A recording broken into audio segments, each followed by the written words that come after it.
Hello everyone, this is Viscount Nalakar, or Neela. I have been the host of the panel you are about to listen to. And first of all, thank you so much again for Logan Hillier for joining us and taking the time to discuss Kitten Beach. And thank you so much for those who have been there, asked questions, and those of you who are listening right now. Hopefully there will be more to come in the future, and we really appreciate you guys and enjoy the podcast.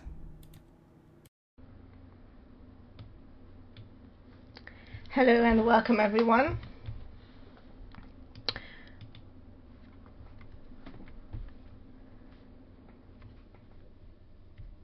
Yes, so hopefully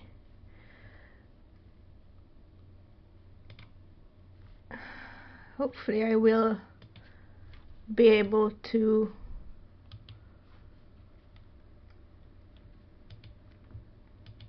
do the listeners and all, but yeah, okay, it's working. Thank you for hosting. Thank you for being here. Just a little reminder before we begin that four little reminders that this is a solely Kitten Beach panel, so not a KCD spin-off one. I just want to remind everyone about it. The second part may get a little bit more philosophical and deeper as per the House of Thoth likes it, but it all depends on you guys and how the conversation flows. But the second part, the House of Thoth part, may require a little bit of more listener discretion. The first part is purely just this whimsical Kitten Beach stuff. I'm going to record the space and upload it to YouTube, probably around Monday or Tuesday, but I will be posting a link on X, so you will be notified. And finally, feel free to speak up during the panel. Hopefully I will notice the speaker requests and join in the conversation. But if you don't want to speak up yourself, you can DM me your questions and I will ask them, because the comments don't always update under the space. So I will be monitoring my DMs. I might not reply to them, but I will be monitoring them. So that I'm surely going to see that one. But thank you again for being here, and especially thank you for Logan for joining us today and basically just walking us through this whole concept of Kitten Beach. We really appreciate it, so thank you. Thank you, Viscount, for organising this. Fantastic work. Thank you. And I'm looking forward to it. I just want to say to everybody, I'm absolutely overwhelmed with the art. Some of the art that's come out from Kitten Beach is really great, really makes it worthwhile. So thank you very much. And if you like this idea, please run with it. It's my gift. It's my gift to you. This performance was made in between 2022 and 2024, and really it kind of came to a close just before I came back for Kingdom Come 2. So I will be going back to Kitten Beach and updating you on what's been happening since I've been gone. I have friends in Greece and they look after everybody, so please don't worry about any of that. I will hand back over to the Viscount for a second in case she wants to say something. I think we can jump in with the whole beginning and the inspiration of Kitten Beach. And for that, actually, Mary had a question. Oh, by the way, if I'm mispronouncing anyone's name, I'm sorry. But Mary had a question about it. She was wondering what was the start of the thought process behind Kitten Beach, and how long into meeting the kittens was the idea formed of this creative project. Yeah. Okay. Yes. Great. So I'll start at the beginning then. So originally I went to Greece to help a friend with some kind of archaeological eco-tourism, kind of rustic experience of undiscovered Greece for very small groups of people. And this was also part of a kind of mentoring project, I would say, for people who were traumatized in what other way. We were we were planning to do kind of themed tours around the Greek gods and goddesses, the pantheon. So you would go to different parts of the island and have a kind of experience there. Different kind of things themed to the different gods and goddesses. So Apollo experience would be very much a beach experience, and the Artemis experience was very much a kind of hike. And we did a kind of pilot run of this program with a bunch of people who we were mentoring, and it was great. It was extremely powerful, and it was extremely helpful to people. But at the same time, some of the journeys that we planned, some of the experiences were quite dangerous in the end. I think I mentioned the bee swarm in a post, but on one of the hikes to a kind of lost temple in a hidden valley, it was very, very Lord of the Rings. And there were about 12 of us in the party. There was like a ranger and an archaeologist, a bunch of guests, if you like, of our base. And we managed to get to the Temple of Artemis, but it was an extremely difficult hike and climb. And and it was amazing, completely worth it. But as we were coming down, we did get attacked by bees. And I got stung about 16, 20 times. And Oh my yeah, God. yeah. And I mean, I was stung so many times, I was hallucinating. And it's a funny story. Maybe I can come back to that later on. But that whole bee story is pretty funny. But it certainly was an experience that made me awaken to the dangers. You know, I could take responsibility for myself in these environments, and I think the risk is worth it. But I certainly couldn't be responsible for other people. But some of the experiences were much more kind of doable. There's loads of stuff there with like the Knights Templar and monasteries. So we were exploring like Hermes through that. And then we had like kind of like a road trip, like a biking. There's like quad bikes there, and it's great to like drive around the island. So we had that for Aries. And also all the food stuff, all the rustic stuff was with Aries. And yeah, it was a great experience for everybody involved. But when you're trying to package that into a travel experience, there's a lot of complications, as you can imagine. So Yeah. yeah, that was like kind of the start of it. That's why I found myself there, and I was pretty much at the edge of like the farms before it starts getting kind of proper Greek wilderness. And so I was very remote for a long time in February, March, you know, and there weren't many people about. That area is kind of uninhabited. Those houses that you see in Kitten Beach, they're not occupied at that time. And I was visiting that beach quite a lot because it was the closest one to our base. And I found the cats there after a storm, and they were very, very small. Like when I met Terra Kitten and so on, they were very, very small. And they looked in a pretty desperate situation. And so I started coming down to the beach, you know, every day and feeding them and like playing with them a bit. And that's when I had the idea to train them as actors. Partially because I think there's a question later on. There's something challenging about training a cat, isn't there? Because they're legendarily kind of untrainable, and certainly every cat that I had in my life before that was very much the stereotype of a cat. So it was an interesting challenge for me.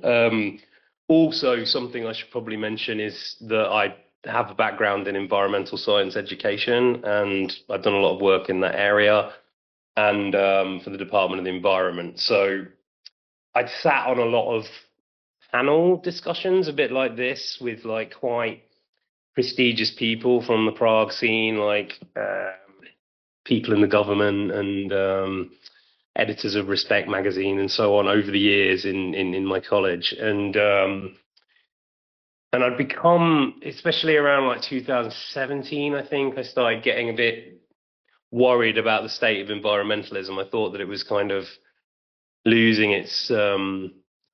losing the clarity of its kind of mission, I think. And I'm quite interested in eco media, if you like communicating these ideas to the public. So the beach was kind of a bit of a mess, you know, from all of the plastic and all of the things that damaged the ocean. And I kind of, as I was explaining before with this, showing you like Leonardo DiCaprio's, you know, environmental work and Julia Roberts and so on, I was quite interested in who is actually speaking for nature, and in particular this little gang of cats. So I kind of did it in this very whimsical way of like giving nature a voice, right? That's the kind of like romantic start to it all, I think. And then this project already ran. It already had its kind of life on Instagram back in that time, and it was really part of this kind of like kind of eco tourist thing. It was like a different take on that, and and it certainly seemed to touch people, and the cats were like really popular, you know, people were forming into different teams for this cat and the other cat and so on, so it was interesting. And again, it's really an idea more than something that's like fully worked out, but I think some of the concepts in Kitten Beach are useful to the broader environmental movement, even if it's just discussing it. I think there's something in there, because it certainly touched a lot of people, and it definitely touched a lot of the people who visited Kitten Beach in the end, which is the end of the story. It's a very happy ending, and it's a very glorious ending. So, but Kitten Beach certainly did in those years as a kind of eco theatre stunt touch a lot of people in a pretty positive way, I would say.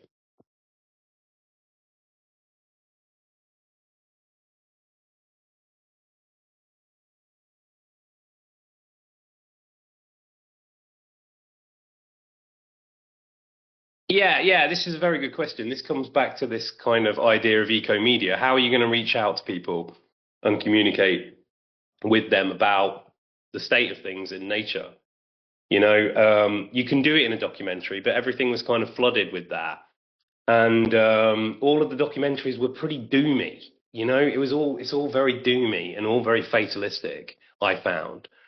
And a bit, especially with like Leonardo DiCaprio's last one, The Flood, it was almost like funereal, you know, and it felt like on one hand the environmental movement had got a bit too fatalistic, and then on the other hand, I think there's problems with seeing it always as a kind of Attenborough style documentary, which kind of touches on the philosophical stuff, right? If I can give you an example for a moment.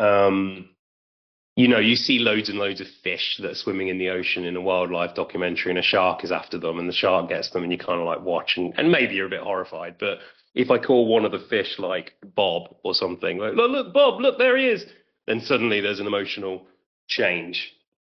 Now, that can be too heavy if you look at it like that. So but you take the same concepts and you try and apply it to kind of light comedy, because I think that it should just be fun, you know. I don't think this is I don't think it's the end of the world, you know. I think we've made a pretty bad mess of things, but cleaning it up doesn't have to be like, you know, going to a funeral, I think is my point. It can be fun, engaging with nature. And we did clean the beach, you know, the cats and me. we did clean the beach.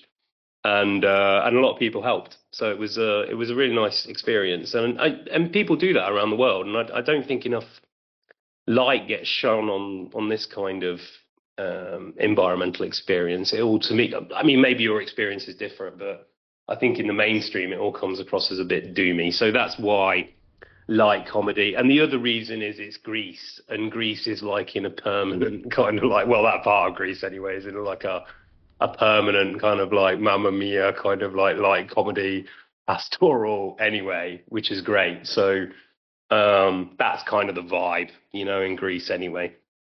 If that answers the question, I hope. Yeah, I think it does. You mentioned that other people... Did that answer the question, or do you want me to go on? Yeah, sorry, I forgot to unmute myself, but yes, it does. I can go on. I mean, I can talk about why I didn't go with the other things, but I think that's the main choice, right? It could have been like it could have been a documentary thing. We talked about that. Me and my colleagues at the time. We talked about setting up night cameras and having a kind of live camera at Kitten Beach and getting people to kind of like subsidize the cats and all sorts of stuff. But I ended up with that. I mean, I think there were lots of other ways you could have done it, and it could have been because it became very successful, Kitten Beach actually, and you could make the argument that maybe as a group we should have committed more to Kitten Beach than we did to the kind of grander stuff, because I think Kitten Beach spoke to people in ways that the other stuff maybe seemed a bit out of reach. And this comes back to the idea of like Julia Roberts, you know, speaking as Mother Nature or whatever. Like, really? I mean, I don't know. But anyway, yeah, like comedy, everybody.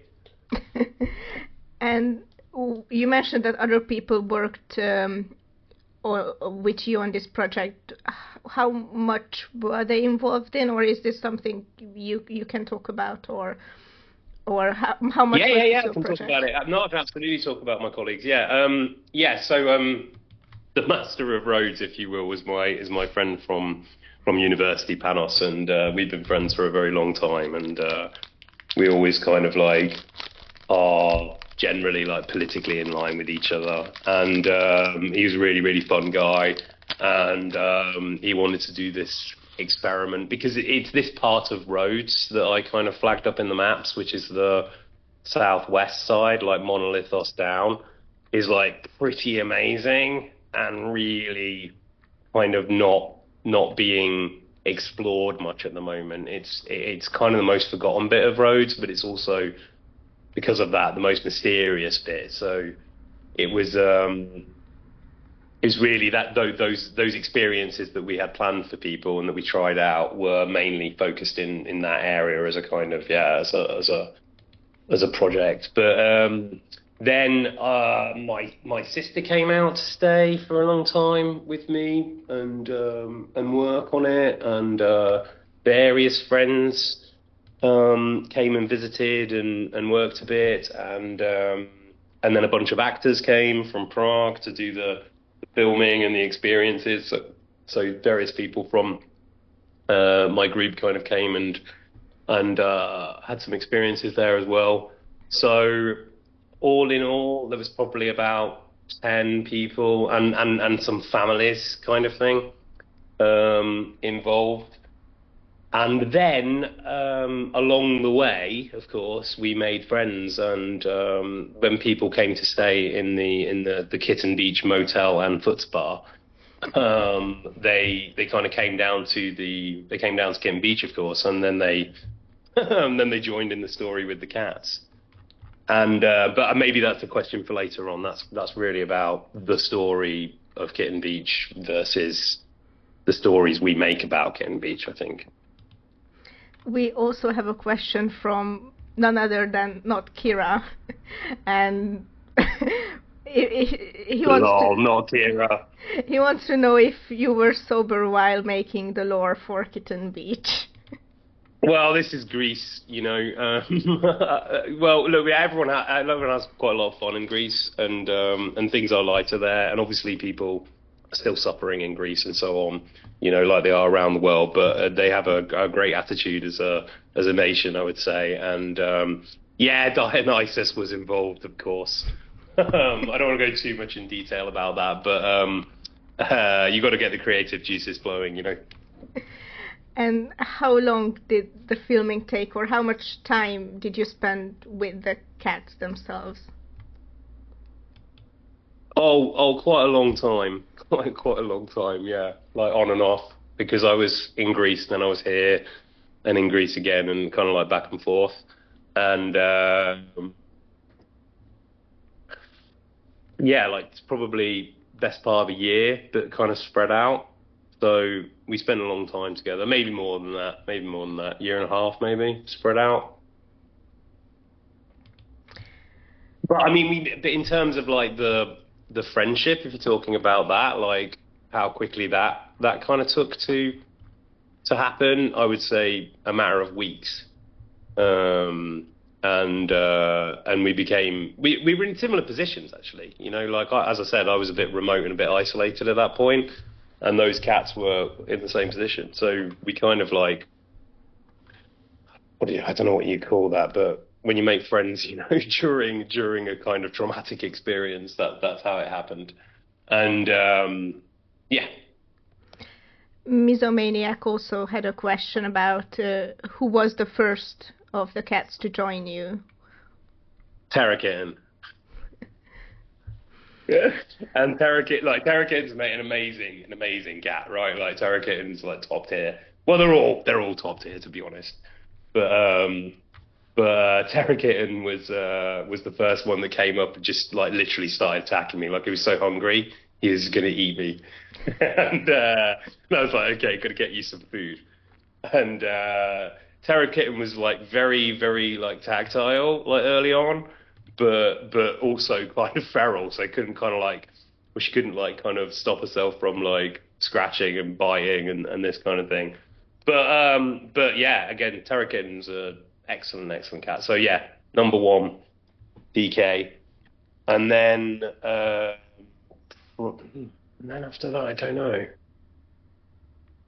Because English speaking cat was already kind of an established figure of Kitten Beach, I would say, right? And Catley as well. So it's the kittens, if you like, the ones that I met kind of when they were very young. So probably Better Kitten after that, you know, in terms of like and Terra Kitten's sidekick at the time, Fobier. They were probably the most kind of up for it in the beginning, and there was a series of kind of like, again, this is the silver fox experiment. If anybody wants to look into it, it's kind of the source of those memes about wolves turning into cute dogs. That's basically the silver fox experiment. You know, 10,000 years, you turn a wolf into a chihuahua or whatever. And so I was doing that to kind of like, you can kind of test tameness by seeing how far an animal will come for food. Right, so then we were going on missions, right, and the cats that come the furthest with you are kind of like already the most tame for whatever reason. And what the silver fox experiment shows is that basically some animals kind of start tamer than others, right, and it's to do, I think, if my memory serves me right, you know, it's to do with like serotonin and so on. It's to do with serotonin, testosterone or something in a kind of axis of some form. But yeah, sorry, that was a bit of a deviation. TK, number one, and first cat. I think it's a good way to go into the next segment. I think the power dynamic of the pack and your working relationship with the cats. Do you have a background working with animals? And with that, La Creatura also asked that, did you have any cats or any other animals growing up? Yeah, I had a cat when I was growing up, but like I wasn't super close to it. It was really my mum's cat, I would say. And I wasn't a cat person, I have to say. Before Kitten Beach, I wasn't really a cat person, or a dog person particularly. I'm now a cat person through and through, but I wasn't so much of a cat person exactly. And then my experience of working with animals was all in quite grim settings. So with the Department of the Environment, you're dealing with some pretty awful stuff, which we won't go into now, but like the realities of that are pretty gruesome. So my main experience with animals was, or in science, as you know. So they weren't that positive. And I hadn't really had an experience with living in nature in that way either. So I was very fresh, and I wanted to stay fresh and keep that in the projects. I wanted to be kind of open to whatever the cats did and try and figure it out myself, rather than kind of go in with some kind of pre-existing knowledge and kind of like talk down to them like that. But it was quite important that especially with the other cats, so there was kind of an equals thing. Although there's some kind of pecking order that you can see, it was pretty democratic actually. You see loads of scenes where we're doing things democratically, or at least in as much as you can do things democratically. And the other thing is that my friend Panos was great at taming animals. He was really good at that. So, and he'd always been very good at it because he'd lived in Rhodes, so he was always like doing weird stuff like taming lizards and all sorts of animals. He's just really, really good at it. And so I kind of learned a little bit from him and listened to him and observed his tricks a little bit and then kind of put them into practice. But again, I didn't study like cat psychology or anything or do anything like that. Just my general background in environmental science. Were there any challenges or moments where the actors didn't want to cooperate, or did you have any techniques overcoming if they didn't want to do something or not follow, or it was just a hands-off? Yeah, frequently they're cats, right? They're cats. You know, I think a lot of it was to do with persuasion and explaining like what I was doing. Like, for instance, I worked with a lot of other cats later on as the world of Kitten Beach kind of expanded and people got a bit more into it. But often when you're trying to film a cat or something, it kind of like just runs up to the camera and like kind of headbutts it, or you know, it's not really aware of the camera in the way that an actor would be. So quite a lot of the kind of early training was getting them to be kind of aware of the camera. And then I liked the bits when they, you know, didn't do what I wanted to do. You know, like it wasn't like that was part of it. You know, it was trying to let the cats be themselves, but establish some kind of relationship where we could all survive and learn. I would say. Yeah. Does that answer the question? Yes, I think. We also have a question for Hisame.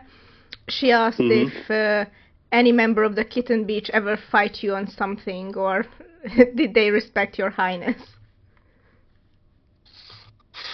Yeah, like again, all the time. Like if I overstepped a mark or tried to take, for instance, there's a very defined territory, and it causes stress when cats go beyond like the territory zone. And I think we managed to extend that just by moving as a giant pack. But still, when you push the limits of their kind of comfort zone in terms of the territory, then they can get disagreeable, certainly, because they're threatened by something. And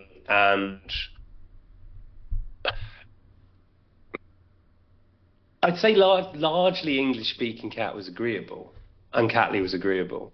So it wasn't really, most of the time, it wasn't like I'm fighting with them because we had that rapport pretty much straight away. So the bits where we are kind of fighting is kind of play fighting as well, a little bit, you know, with cats. They kind of like doing that. But overall, I mean, how do you know if a cat is on board with something, you know? How do you know if it's like fully on board with being an actor, pretending to be a pirate or something like that? Do you really know? It's one of the questions. So did you feel like you were accepted by the pack, or you fit somewhere in their hierarchy or democracy? Yeah, I think so. It's like, there was a documentary, not a documentary, there's a film, I think, back in the day called Gorillas in the Mist, right, which is about a primatologist who, I think, goes to live with gorillas and tries to experience that. So this was a bit of a parody of that, you know, a kind of lo-fi parody of like go and live with some feral cats who live in the bin, you know. It's kind of British humour as well. I think if there are any British people in the audience, probably kind of understand, like, in British humour, we tend to like the underdog, you know, we kind of like laugh with the underdog's attempts to kind of survive and stuff. So it was, it was a bit of a, the humour is there, if you like. I don't know if that translates to the rest of the world. We're a funny country. And is there like a pre-written story? You mentioned that the Oh, well, I'll explain how that works. So basically, it's an eco-theatre kind of thing. So when they learn to be actors, somebody asked this question about, I think it's later on in the list, about improvisation, right? So to train them to act, we played this pirate play, right? So I taught them to do these like pirating things along the beach, right? So that was the play that I taught. And then they learned to like work with the camera, and they obviously became very good with people. And then as more people came to Kitten Beach and more people went down there, you know, without me and so on, people were doing making all sorts of stories themselves. So it became like something that anybody could go and do. Basically, I just told people, I'll say English-speaking cat when you get down there, and then, you know, have fun. Because this comes back to this kind of like mentoring thing and trauma. It's extremely good, like kitten therapy in the sunshine like that was extremely good for people. And a lot of people needed that at that time. A lot of people needed that kind of like full kind of like healing, chilling by the ocean with the pack of kittens. And some of them did really fun stuff. We have all sorts of games on video with various different people who came and got involved. But the core storyline was pirates. And then it kind of went into a kind of meta experience where people took it in different directions depending what they were doing. Loads of cat people came in the end. Like, it became an island thing. And, like, I think there were about, like, 50, 60 people coming at the end, like, doing stuff. So I couldn't tell you what all the different stories that happened down there, but a lot, I would imagine. Did you feel, or could you point out similarities working with cats and actors as a director? Yeah, definitely. There's that. Well, I'm a director, like, mainly. Like, I am an actor that has done loads of directing in Prague with the people that that you know from KCD, and you know, like, actors can be challenging for loads of different reasons. You know, maybe we'll talk about that in a different podcast. But they say, you know, you can't herd cats, right? That's the expression. You can't herd cats. So I was like, okay, I'm going to herd these cats then, just to show you that it can be done. You can be like a shepherd of cats. Actually, it's interesting. As they became more successful, right, as actors, they became a little bit more temperamental and egoistic, I would say, in the same way actors do. So, because obviously at the beginning, I was the only one giving them attention, right? And then as it became more successful, they had loads and loads of different people coming. And definitely Terra Kitten. I don't know if I still have footage of this, but Terra Kitten became kind of like late Marlon Brando like figure. He was very decadent. He got very decadent. And the English-speaking cat didn't actually. Like, English. This is why we kind of like had this idea of him being the banker. He was always very prudent. He didn't eat too much. He didn't indulge too much. He was always very like cautious of things. He would like when he'd had enough. You know what I mean? When he'd like earned his day's money or whatever, he would kind of disappear. But yeah. So I think as the project went on and they became more like actors, they became more difficult in the way actors can sometimes be, I would say. Yeah, so they are a bit like actors, yes. So all of them have their personality. Could you tell us about a little bit of the cats? It was a really recurring question to hear some stories of each cat, and maybe who was your favorite and why. Okay. So, like, Better Kitten was obviously the kind of hero of the piece, I think, overall, because Better Kitten had a pretty bad experience when she was younger, and recovered from that experience, right? So got better right, was the thing, and become the better kitten, right, through surviving. And then like she worked so hard and all of the stuff, like she really like listened and like paid attention and really like was focused in a way that the other cats weren't necessarily. So I would say the better kitten became the best kitten in the end. If we're judging them solely on the acting, I think better kitten was probably the best actor by the end. And then trying to think some funny stuff. I mean, like we had a bit of like again because they were kind of new to civilization. We would have things like I would introduce them to things like the spoon, right? You've seen this like spoon thing, and because yeah we were remote, they hadn't seen a spoon before, and they knew the spoon came from meant that they were getting fed. So the spoon became, on the one hand, a kind of like cargo cult thing. I don't know if you guys know what a cargo cult is. But it's when you kind of have an island of native people and they're suddenly visited by a higher tech civilization that leave things behind and then disappear, and they start worshipping the tech.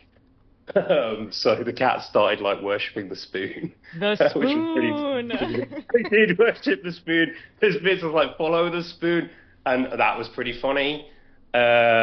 And then the comb was pretty funny, like as the height of civilization. That was good. There's a funny bit where our first guest, a guy called Rene, I was going to show it today because Rene was really good, but Rene, this guy from Berlin, I think, he's from Germany somewhere, and he was our first kind of guest at this the Kitten Beach Motel, and we went for a hike together, and then I found him down on Kitten Beach later on, and he's just on his own, and he'd got like 8 cans of lager right from the shop, and he'd gone down there and he'd made a bar out of sand, and he had stacked his beers up on this bar, and the cats were all around him. What else? And then we did this experiment with an egg where we wanted to see what they did with a fried egg, and like Tarek and just had the whole thing. Anyway, that kind of stuff was happening on the daily. Even if people had come there for something else, for some other reason, when they went down to Kitten Beach, they all got it. You know what I mean? It's like the view is pretty spectacular. The view across the ocean there is pretty spectacular, and it has a very like when you're going down to Kitten Beach, it feels like you're kind of coming home. You know what I mean? It's a very it's difficult to describe. I mean, probably most of you've been to Greece, right? I think so. I'm not sure about the others, but I have been. But it's a very magical place. It's a very magical place. Like someone was saying, like I'm like a Disney princess because the cats follow me. But like again, if you're kind of open to it, I think anyone can have that experience in Greece. You have to take a little bit of time, and maybe in other parts of the world as well. But there is something magical about Greece, I think, where this stuff kind of happens. The cats start talking to you, maybe. Could I ask my question real quick because I have Yeah, to go go? for it. Go. But I wanted to ask if you could talk about MCAT for a bit because I find that cat very interesting, and I find this whole I just found out about this whole plot about the mind controlling powers and whatnot. So maybe you could explain because how do you even come to that? How do you come to that name? How do you all of that? Well, So, yeah. Well, there was Cat C. There was like Guard 1 cat. There were cats started getting kind of letters, I would say, but at the time there were things like Stranger Things was going on TV, and that kind of it felt a little bit, especially because I was riding around a bike a lot because I obviously didn't drive during that time, and so I felt a little bit Stranger Thingsy, I guess, vibe about certain bits of MCAT, and just the way MCAT would kind of act. It looked like MCAT was the most in tune with the pack, with the senses of the pack, maybe the kind of pack telepath or something. Because I think as the cat group kind of settled, it had a kind of like tribal organization. So like cats had different kind of roles within the pack, and that's the role that MCAT seemed to fill for me. But it's a bit of a joke as well, you know. Like obviously it's a bit of a joke and a bit of an idea to play with. But you mean MCAT doesn't actually have psychic powers? well, again, like a house cat is very different from a feral cat, right? I mean, like, again, I don't want to upset anyone, but it's like a zoo. It's like a zoo animal, right? You know, it's not free to roam in the same way. And if a cat is in the suburbs as well of a town or something, then there are a set of dangers, and there's also there's more of an interaction with humans, and they're normally spoiled, these cats, so they act in a very different way. Right, they know how to play humans a bit. Yeah, exactly. Yeah, they're kind of so these cats are right at the hinterland, and they act like more like. And this is where it comes into this ooh thing. Like you don't want to interfere too much with that, otherwise you're going to rob the art of something. You want people to experience the kind of cats as they are, rather than having these human projections onto them, right? So one thing that I did notice is that the cats don't really.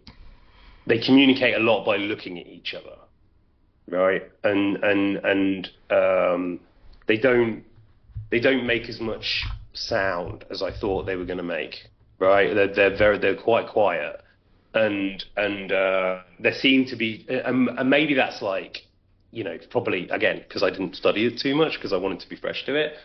I think it's probably, you know, body language, right? You know, it's complex kind of body language signals they're doing.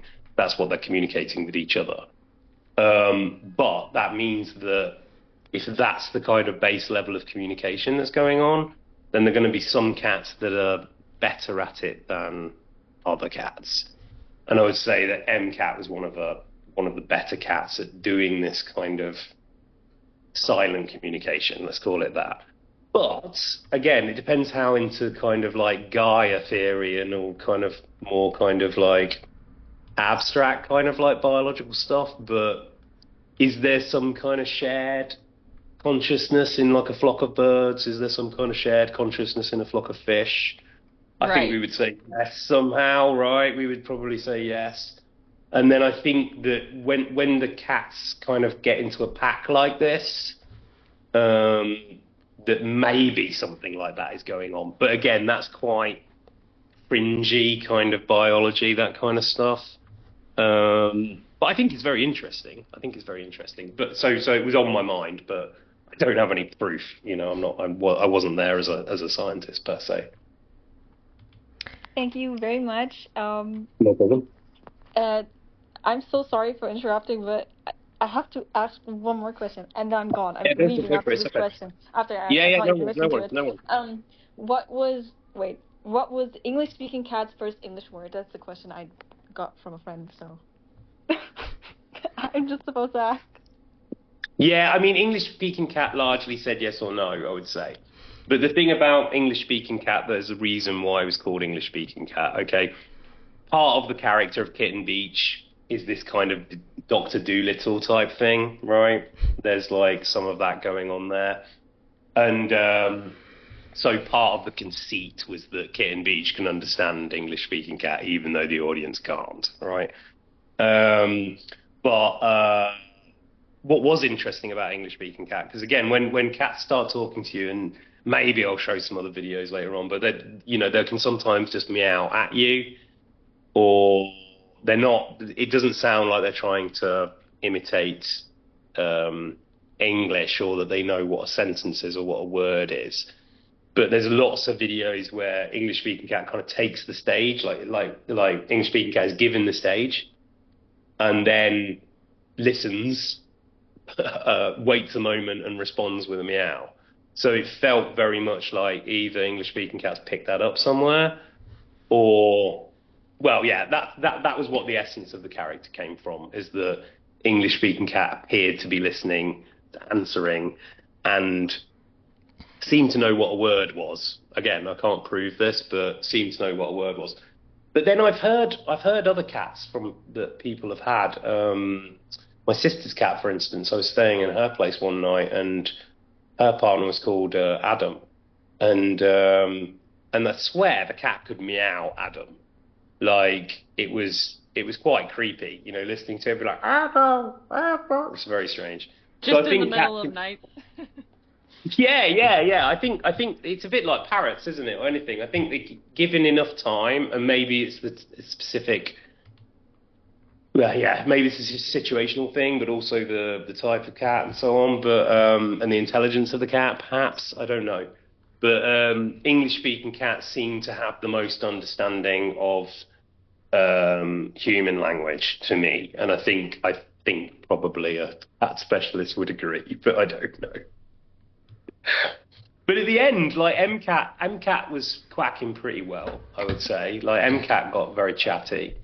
And Better Kitten was also quite chatty. Terror Kitten was never like into speaking that much.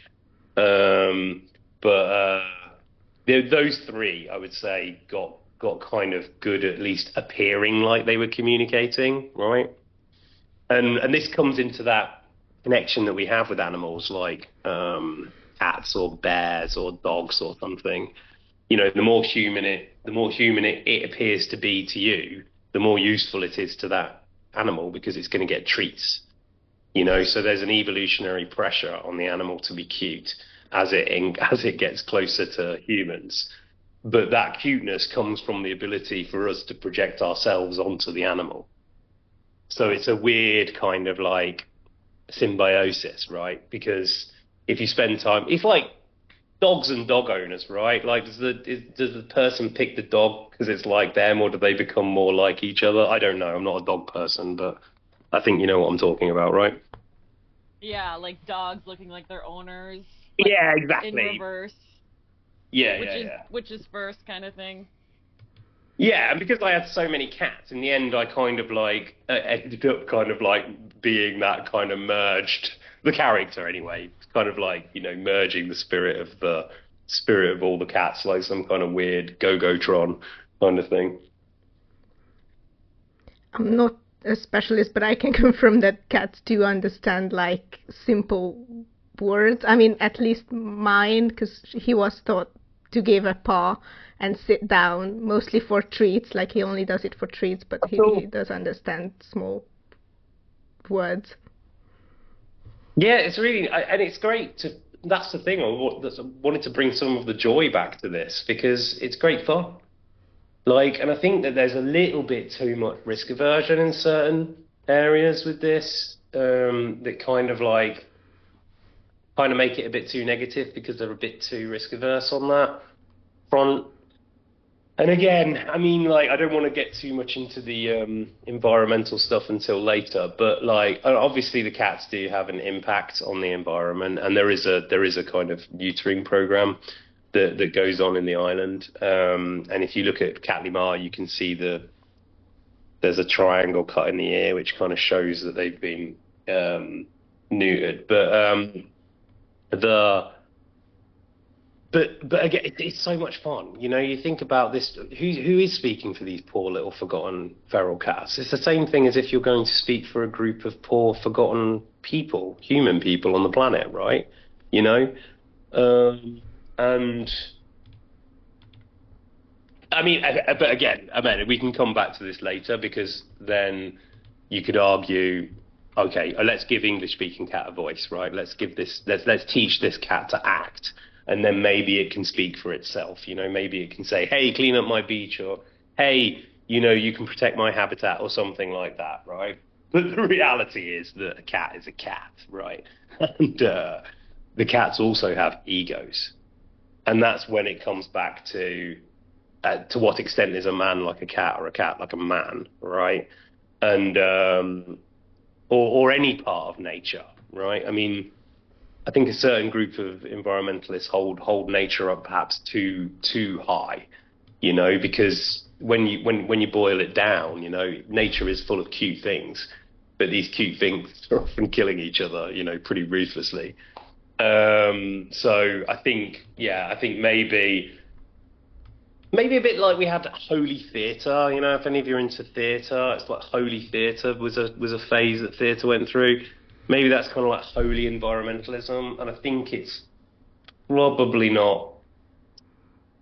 wasn't a good idea for the movement. I think we lost a lot of people. Well, I didn't do it, but the people who did go in that direction, I think they lost a lot of people. So I think I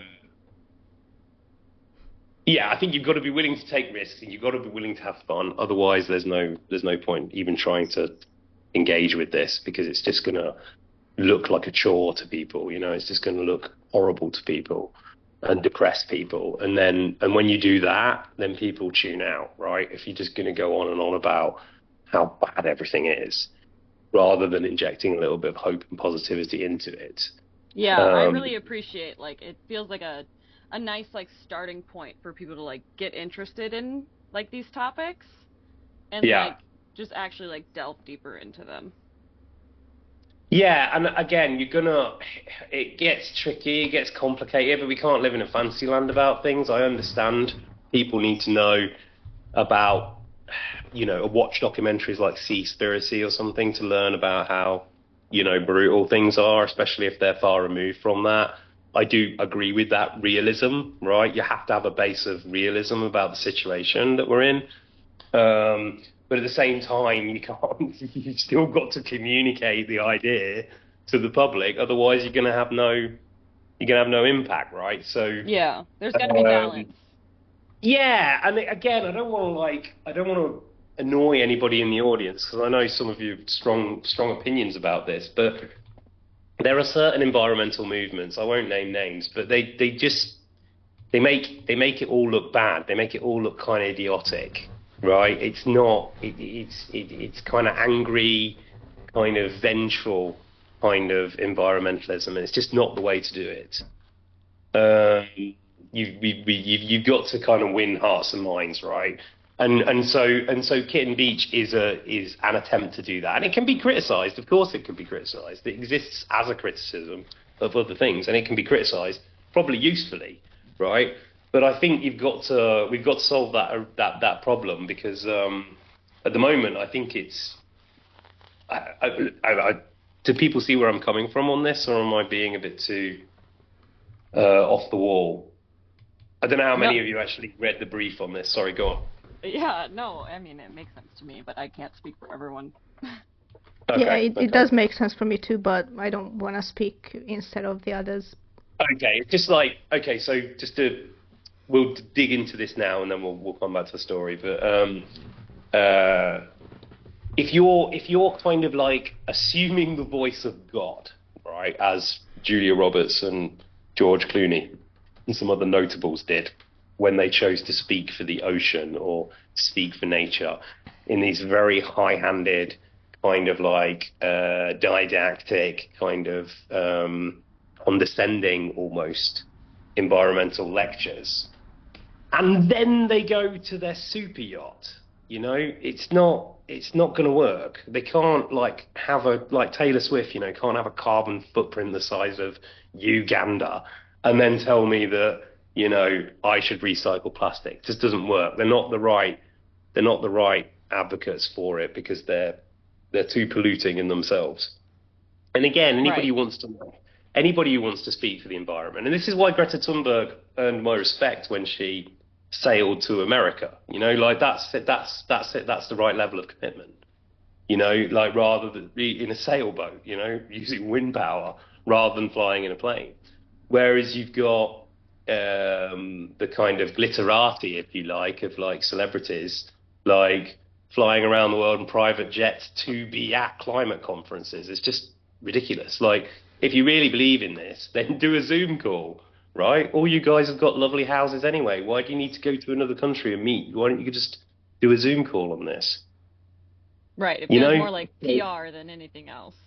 Yeah, exactly. So it's not authentic, and I think it's just turning people off, because otherwise we would be winning politically, right? And we're not. Yeah, and people can tell when something's not authentic. Yeah, and that exactly. turns people off of things. Yeah, and then on the other hand, you have something which I would say is more kind of like university-based, like Extinction Rebellion, more artsy, right? Attempt to communicate things, and that involved a lot of this kind of like protest theatre, which I'm quite interested in. Things like invisible theatre, like the Boalian stuff. Augusto Boal is like I think very important when coming for climate equity and all this kind of stuff the environmentalists talk about. I think it's great. So the fact that they were doing all of these kind of like, strange kind of dances in the ocean, like physical theatre and performance art and all this kind of stuff was good. But again, I don't see how it connects with your normal person. And I think Kitten Beach or some kind of variation of that is probably the better way to kind of connect with people. And because you're trying to make something like volunteering fun, aren't you? With it, eco media, you're trying to make being involved fun somehow, and something that is respectful and a good thing. And people should slap you on the back for doing good environmental movement stuff. Is my position. I don't know. Right. Well, if it's fun, more people will want to do it, and then more people will talk about it in like a positive way. Right. Exactly. Rather than like dooming everyone out by saying like, so for instance, the world is ending. Yeah, and no, and don't get me wrong. Like the world is ending for everyone all the time, and I am, as devastated as anybody else when another species goes extinct. Right.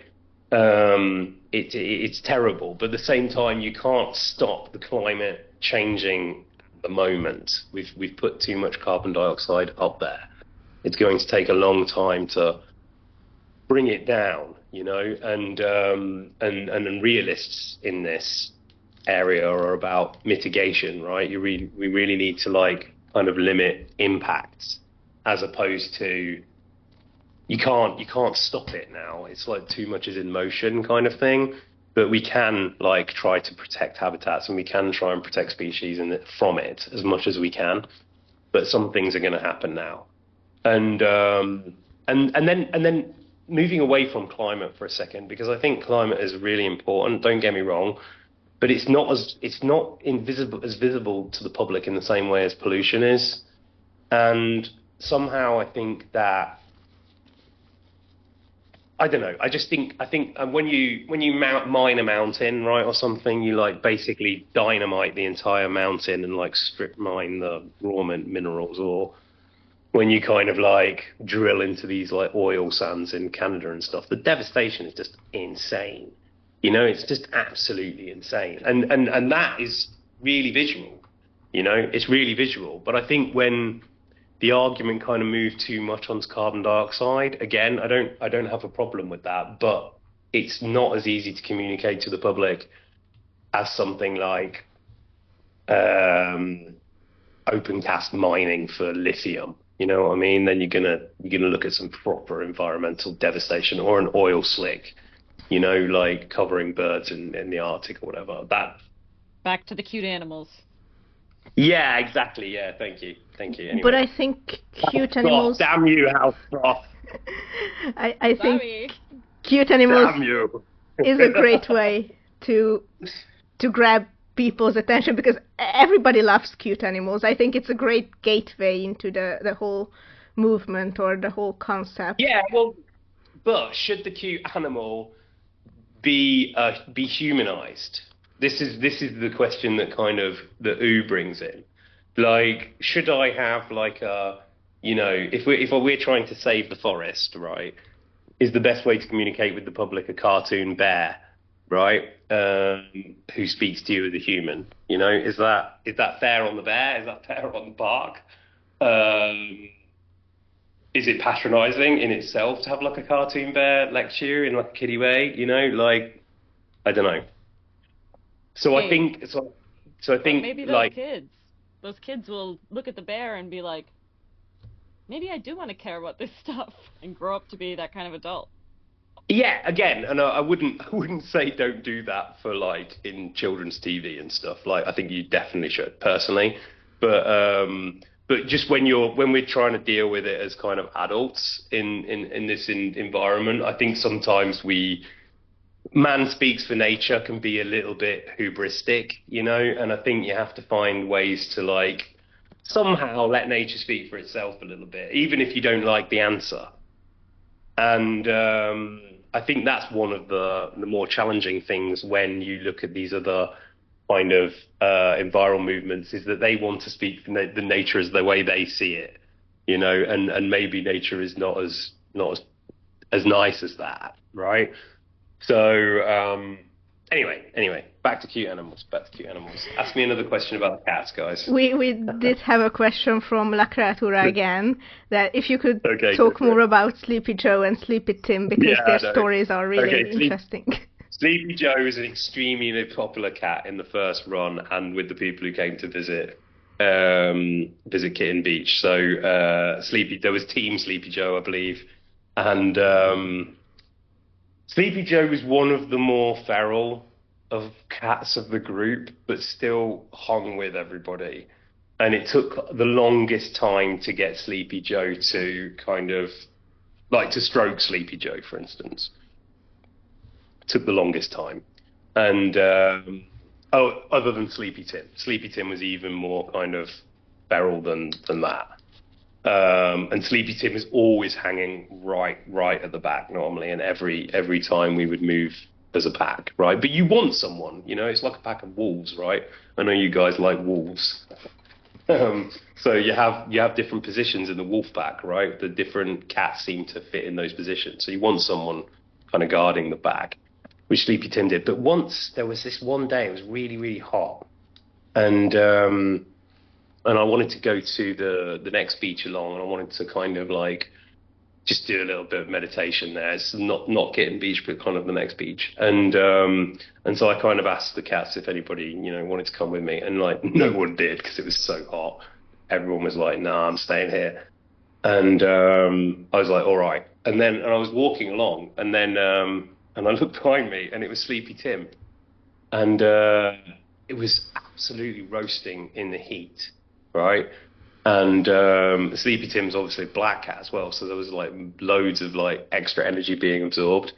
But they did the whole walk with me, and then sat and meditated with me, and it was really, really weird. And I was walking back, and I was like, because again, Sleepy Tim is probably the cat I knew the least. And I was talking to as you do, Dr. Dolittle, trying to kind of like get from Sleepy Tim why they decided to come with me and not the others. And then I got this thought in my head. I don't know if you guys know Monty Python and the Holy Grail.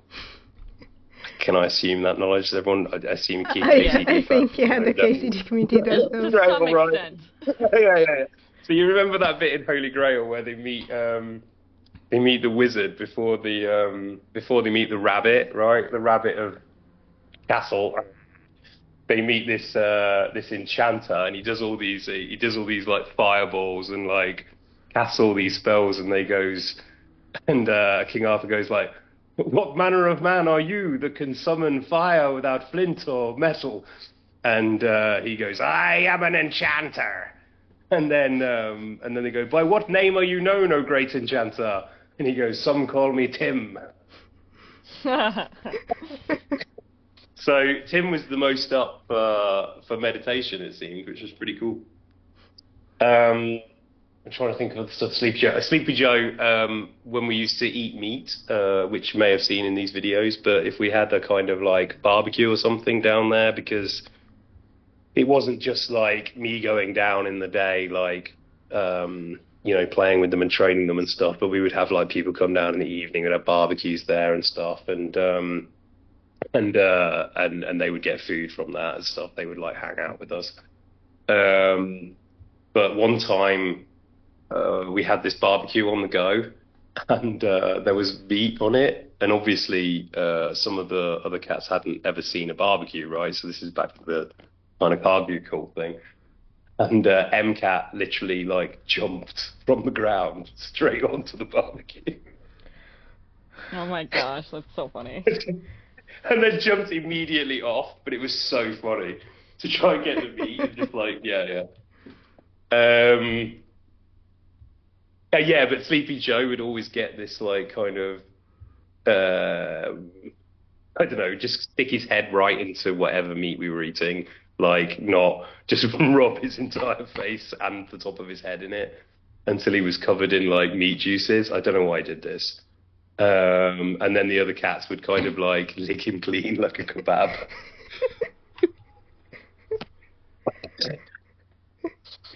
So cat kebab. Yeah, it was pretty funny. And also Sleepy Joe would normally be the one that you would encounter first coming to Kitten Beach. And this was the thing about coming back to that, like, positions in the cat pack. The most feral ones, i.e. the kind of least tame, like naturally least tame, were the scouts normally. They would see you first, and then they would go and report. And there was a chain of cats, because Kitten Beach isn't like an isolated thing. There's like thousands and thousands of cats, right? Just many kitten beaches, hundreds of kitten beaches, like down that whole coast, with all sorts of different cat cultures in them. It's a bit like Elsewhere or something. It's very, very bizarre. If you're into cats, it's just great just to like walk down that whole coastline, and you'll find all sorts of different colonies and different cultures. But there was some kind of communication system set up, because you would see one cat kind of look out of the hedge and then kind of run and then tell the other cats, and so they would all know before you got there, and possibly other cats in the area as well. The spoon guy is coming. Spoon guy. Yeah, exactly, yeah. But I think even the birds as well. Like, somebody talked about the ravens, right? The corvids. And that bird is sacred to Apollo, right? So it's a very important bird on the island. And I really wanted to tame a crow, right? As you can imagine. I really wanted that. And that was like kind of the high achievement for me. But they won't come down, right? You can't get them down to like get them on the ground in order to start taming them. But I had this one bird that I noticed would start following me on the bike. So it would fly above me on the bike when I was going down to Kitten Beach. And later on, like, because they evolved to this, definitely. Later on, there was like, I think when I got back maybe from season 2 or something, the Kitten Beach had been taken over by crows. Like basically I would come and like put the food out or something, right? And then the moment I left, then a flock of crows would come, like scare all the cats off and take the food. Was that one of the wars they were fighting? Sorry? Was that one of the wars they were fighting? Was that one of the wolves they were fighting? The wars, not the wars. Oh, the wars! Yeah, the crow wars. Yeah. Sorry. No, the wars mainly refer to either the Fourth Corporate War or the inter-beach wars, really, which are mainly about territorialism from the male cats, and depending on and this is kind of an interesting point about. I don't know if it says anything about humans, but certainly in some cat colonies, they were very much a kind of Mad Max kind of alpha male kind of like setup, right? Not every one of them by any means. There were like different like cultures, if you like, that emerged, I guess, just from the cats that were in that area, the types or whatever, the kind of party they would form. But you would have that kind of like. I don't know what to, like, yeah, Mad Max is probably the best thing, you know, the kind of like alpha guy sitting in his kind of like battle truck with like all his minions around him. Definitely beyond the range of Ghost Cat, the next kind of Kitten Beach was they were pretty unruly, and there was a lot of them. They were much like stronger and more of them than Kitten Beach, definitely.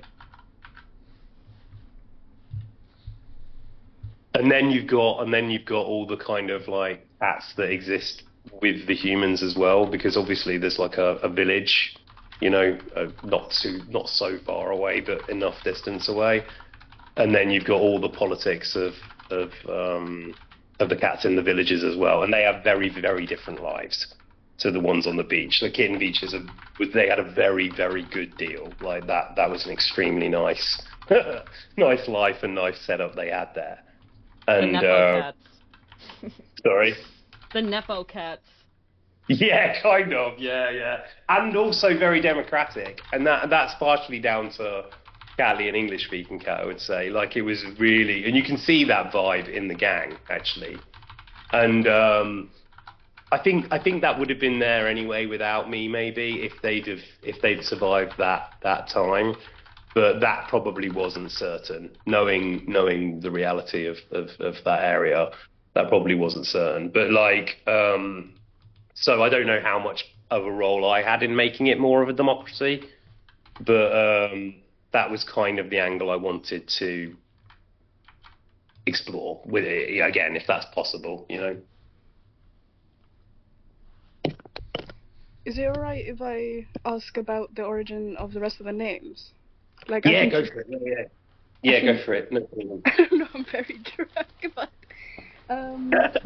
I think you said Tim's was like a Monty Python's reference. Yeah, kind of, yeah. And the rest of them, are they references as well, or is it just something else? Well, okay, so I think like Terror and Phobia, right? Obviously Terror Kitten was named after their attitude to combat and bravery, right? So Terror Kitten was pretty much like a kind of shock troop, if you like, I would say. And then Terror Kitten had a sidekick called Phobia, who disappeared for a while and then came back and kind of freaked me out. But again, there's like they go and visit each other, right? There's like inter-camp communication and stuff. So somebody asked questions about what they do at night. I didn't know. Like sometimes I went down there at night, but not very often. So there's all sorts of stuff happening. English-speaking cat, you know. Better Kitten, you know. Sleepy Joe was partially to do with the because some of it was a comment on environmentalism, right? So there was that level of it where it was kind of like some of the stories you will see were kind of like parodying celebrities or, you know, doing various bits and pieces. And so it was kind of critical, I would say, of a lot of kind of like things that are kind of accepted as de facto in the left wing. And Sleepy Joe at the time was the Trumpian nickname for Biden. And that was brought in because there's a kind of, not Catwork Orange, because Catwork Orange represents another thing, but there's a kind of Trumpian character in the antagonists, which you haven't met yet, called Cake Boy. And Cake? Yeah, Cake Boy, yeah. Cake? Is there a problem with cake? No problem with cake. I was just I don't know, it just surprised me. Cake Boy. It's a bit random, innit? They're all quite well. They kind of Cake Boy lived in the baker's shop. So there we go. Yeah. And but these were like the city cats. This is like Petro Cat and all these kind of cats. So they kind of represent what. If you've watched that kind of like random interview I did ages ago, I talked about the kittens being kind of virtues, and then you have these kind of antagonist cats who are kind of the vices, right? And this is where it got a little bit medieval, I would say. So those kind of like cats that are on the Kitten Beach cats are kind of like archetypes, I would say, taken a little bit from, on one level, a little bit from kind of liberal culture, and then you've kind of got the antagonist cats who are a little bit kind of ripped from kind of right-wing culture, I would say. Why were you so defensive about cake? Why was it so defensive about Cake? No, Cake Boy was extremely popular as well. That's the problem, guys. You know, so just like his namesake. Yeah. Wait, is Cake Boy someone else's name that I don't know about? I don't think you've mentioned. Okay. Does that mean we'll get to see him soon?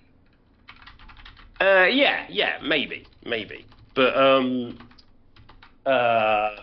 yeah, and there were a bunch of other antagonist cats that I haven't introduced you to yet because it's a bit, you know, again, it's like, it's not so dark that you can't watch these things on Instagram or X or something, but it's just the ideas, you know, like some of the ideas are a little bit more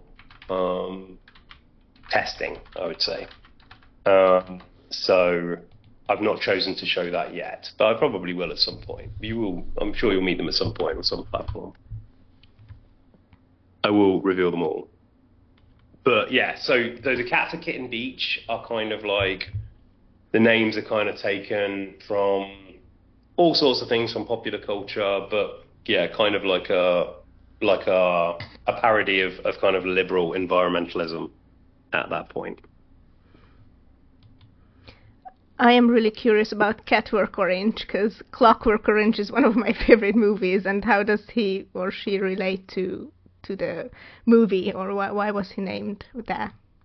Why is Clockwork Orange one of your favorite movies?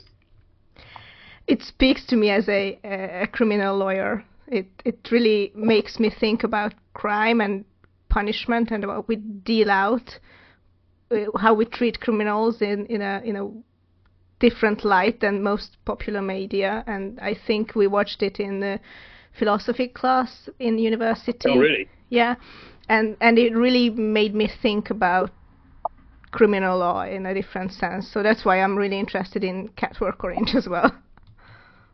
Yeah. I mean, like, honestly, some of that was because Clockwork Orange was a bit violent, but Clockwork Orange was quite a nice cat as well, actually. And some of those scenes are just like play for funsies. You'll see other scenes where Catwork's kind of hanging out with people, but yeah. So he was kind of named after his propensity for violence. He's a bit bigger than everybody else. And then there was another cat, Dharma Cat, who was not as friendly as Clockwork Orange, and they kind of came onto the scene at the same time, and they were both a bit violent, so that's why they got those names. Yeah, not much more to it than that, I'm afraid. We also have a question about, I think it was Le Creature again. What is your favorite kitten color? Because they noticed that Kitten Beach is full of tabby cats. Yeah, well, I mean, they again, if you go to different kitten beaches, because there are many of these, then you will find different cultures that have emerged. And like my house guards that I mentioned before, there were cats that came to kind of like live around my house. They were orange and white. And there was also another cat that came to my base, Cat C, that kind of like had a very traumatic experience, like coming down the mountain from something. And we took Cat C in, but Cat C was also orange and white, so there was quite a lot of like orange and white cats just as you go back from Kitten Beach. And I would say that, yeah, they were them and black and white cats seem to be more in the villages than the tabby cats, I think. Yeah, they seem to be a bit more popular over there. And my favourite cat on Kitten Beach is probably M-Cat, because M-Cat was extremely personable, as I said, like had a very great way of like kind of connecting, was kind of funny and like kind of kooky. Yeah, kooky, I would say, like quite eccentric, but charming. So that became my favourite colour because I really like the cat. But my favourite type of cat probably before that was probably something more like English-speaking cat, in terms of colouring. If you could pick any cat to have, if you had your fantasy cat, then my cat probably would have been English-speaking cat before I went there, but afterwards it would have been cat. Does that answer the question? I think so, yes. And what do these cats do when they are not acting or when they are not around you, not following you around? Do they? It was Seal asked this question, if they ever stop acting. Yeah, they sleep a lot, like normal cats, right? And they obviously have a great place to sleep. So there's a lot of the time is chilling during the day, I would say. Apart from our little missions, which probably lasted like, I would say the lesson, if you like, or something like that, and the experiment probably lasted about an hour, I would say, on any given day, like maximum 1 hour. And then the rest of it would just be relaxing. I would say it's swimming, this kind of thing for me. But then in the night, then it's a very, very different game. And I didn't go down there so much at night. But it's an incredibly magical place. And then the cats really do behave very differently once it's dark. And they can be quite scary because, especially in the beginning, right? So before the tourists all kind of come and like fill the island up, and that whole area is basically just capitalization, because the people aren't even really living, because they're living up in the village in the summer, in the winter, so they don't really come down to those places in the winter, even though it's like sometimes like 20 degrees. To a Greek, it's like winter, right? And they're wearing like tracksuits and stuff, and so that means when it gets dark, you've basically got like a chorus of like feral cats like meowing and making really quite dangerous sounding noises, and then you've got the dogs as well. And there's like packs of like feral dogs and stuff that are wandering around as well, and they can be genuinely dangerous, I would say. Like I had some pretty close encounters with dogs where I was not sure if I was going to make it out. So I stopped going down there until there were more people, and then we would like party down there as with the cats as well.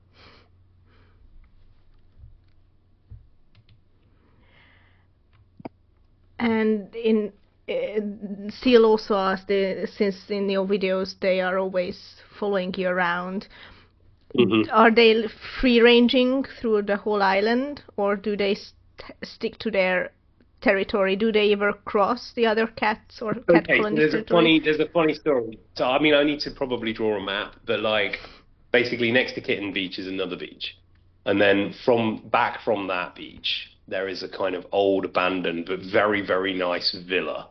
It's very posh, like with like mosaics and pillars and all sorts of stuff. So it's a very, very grand affair, and it's abandoned. And I was thinking about buying it for a while because it was really, really, really nice, and I thought I could do it up, and it was a little bit unaffordable for me, so I decided against it. But I had a look around it a few times, and I'd never seen any of the Kitten Beach cats over there, so I'd assumed that was the territory, this kind of like one cat app square, if you like, with a few beaches in either direction. But then I was riding my bike towards this place to go and have a look at it, and like I caught English-speaking cat coming out of this villa, and then English-speaking cat looked at me like, I didn't see you if you didn't see me. And I was like, oh, okay then. And he just kind of scooted off. LOL. So that's partially where this idea of like English-speaking back being corrupt kind of comes from. That actually she hangs out in Kitten Beach during the day for food and stuff, and then goes back to this like mansion in the evening. But again, that was probably something to do with this ghost cats kind of territory. So I don't know what English speaking cat was doing there, but it was a very weird encounter because we were both kind of like we're both out of our normal like environment where we would normally meet each other. So it was a very strange encounter. It was very funny though. Probably that's very cute. Sorry, just a little bit more on that question as well. So, I would say their range is about like maximum 1 kilometer, I think.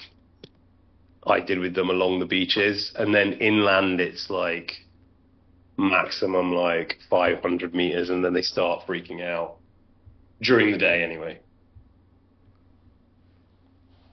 Yeah, I've seen like experiments. I don't know if that's the right word, but like they put tracking collars on cats and then they like track them and see how far they go, and it's like they pretty much stick to the same areas. Yeah. I mean, but again, it depends on the cat because the cats they're testing each other's territories as well. So yeah, you see this kind of like conflict that's happening, and these territorial zones do move.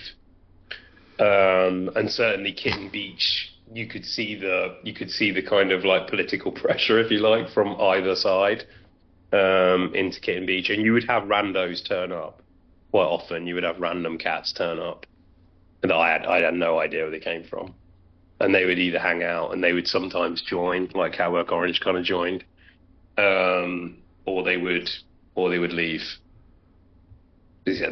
Yeah, again, I can't tell you why that was happening. It's probably to do with like mating kind of patterns and stuff as well with the territorialism, I would think.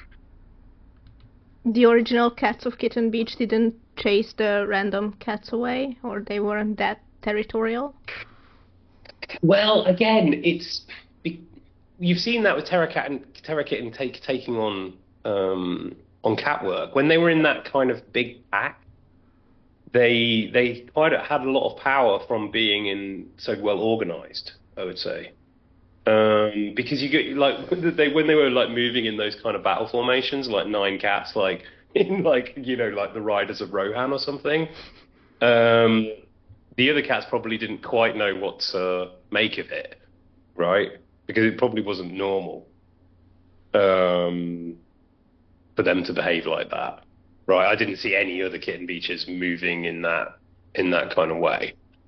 And somebody actually commented on that. So somebody maybe has more experience than me said that they hadn't seen such a strongly bonded like group of cats like that. And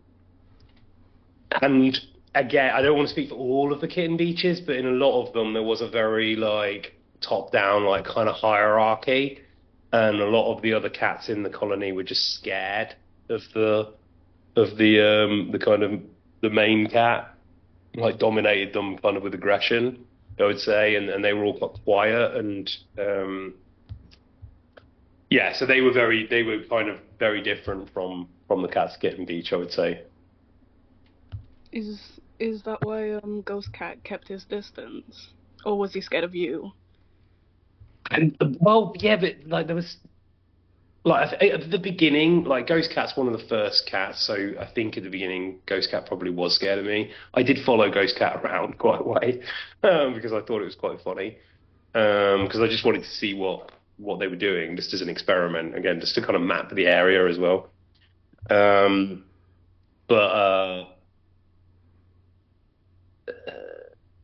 Sorry, can you just repeat the question for me? I just kind of wandered off there. I can't remember it either. Oh fuck, I can't remember. Never mind. It was to do with Ghost Cat. It was that. Oh yeah, it's whether scared of me or not. Yeah. Well, okay, so later on, right, this is quite interesting from like a kind of like amateur documentary, wildlife documentary thing. But later on, I got lower and lower, especially when I'd spent more time with them, like relaxing in the sunshine, right? So not the kind of teaching stuff and the training stuff or any of that, but just relaxing with everyone afterwards. The more that happened, and the lower I stayed, like the lower on the ground that I stayed, the more stuff would just happen. that I could see that I wouldn't normally be able to see. So some cats would come out and they would have these kind of like very cat-like confrontations in front of me without kind of detecting me as like a non-cat or something. If that makes sense. So I did kind of get accepted into the pack, and as I did, yeah, they became more revealing, I would say. Sorry, right. am I able to ask my question because my earbuds are yelling at me that the battery's getting really low? No, go for it. Don't worry. Yeah, it's all good. I was just wondering, I'm quite a new draft into the Evil Gang Guild. So it might have been ancient history at this point. But Go for it. Okay. What made you like decide to bring Kitten Beach to this group of people on Twitter? Like, was it just a random lore drop that kind of took off, or was this like a coordinated social experiment? Like, No, it's not a coordinated social experiment. Don't worry about that. Although I'm sure that some people are doing presentations on this somewhere for sure. But no, I'm not collecting data on you guys. Basically, I mentioned Kitten Beach in an interview, and so it was brought up a few times. So I just thought I'd explain it. But again, it's kind of like, it's an idea that I'd like to communicate to people anyway, and there seemed to be a bit of an audience here, so I just thought I would try and communicate these ideas, just to open some kind of discussion about it. And again, I'm not like a radical in this sense at all, but I do think it just needs to be talked about a little bit. I feel like the issue's gotten choked up. It seems to be choked up, and nobody knows how to kind of unchoke it. And I think, like normal, probably the only way to do that is comedy, right? Because it gives a kind of like release to all the tensions that have been built up by the drama, because there's been lots of environmental drama, but not so much comedy. So yeah, the reason it's here is just people were interested, people were asking questions online, so I said I'd do a panel on Kitten Beach. Yeah, I honestly think the first time I ever interacted with Logan, he was just sending cat pictures. So I think it just kind of happened. Oh, the other thing was that I think it came up in that Toth presentation about like Meowstaban. Like somebody had drawn like an Istvan Toth as a D&D rogue, but a kind of Khajiit type rogue. And I loved that, obviously, because I'd just literally come back from Kitten Beach. So I thought it was really funny. And also that there was people had identified this kind of cats and dogs theme in KCD, which I thought was quite funny as well, because some of that I think is true. That some of the characters are kind of cat-coded and some of the characters are kind of dog-coded. But every actor would have to speak for themselves on that. But people were saying that Istvan was cat-coded, and I think I agree. So yeah, sorry. That's why this is happening. If that's what you're curious about. Yeah, it just seems so random. It's completely whimsical. It's completely whimsical. Yeah. It's super whimsical. But I do think, but again, I'd like to encourage people not to do this, but just to be a little bit more whimsical and a little bit more fun about some issues that have perhaps become too tragic and a bit too dramatic. Like, nature goes on, and I think that there needs to be a partnership between human beings and the rest of the planet's life forms. Yeah, 'cause they'll move on without us either way. Exactly. So like there needs to be a dialogue, and we are ruining the planet. Like I'm not, I am radical about that. I think we are ruining the planet. We're doing lots of damage in all sorts of ways. So there needs to be a stop to it, and it'll either come to an end when we pollute the planet so much that we can't live here, and neither can many life forms, or that we, do the adulting and actually tidy up the place. We have to kind of like adult it a bit, but it doesn't have to be a chore. It doesn't have to be like a tragic labor. It can be something fun and something we can all kind of like have interesting conversations about while we tidy up, if that makes sense. I don't know how relevant this is to Kitten Beach and all that, but I wasn't here when you were mentioning this, but you said you weren't much of a cat or dog person before Kitten Beach. And I was just wondering, because you've... I had fish, actually. I was just wondering, because you've posted a picture with a dog. I think you said his name was Teddy or something. Is that not your dog? Okay, so we can't talk too much about Teddy.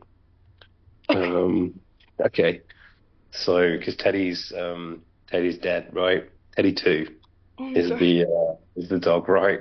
Because Teddy was an agency dog, and I got into some trouble and had to go underground, you know. So, but no, I'm not really a dog person.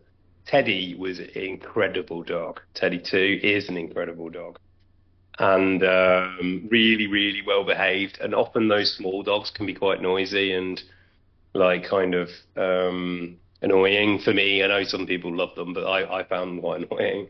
And but that dog's great, really, really good, really well behaved.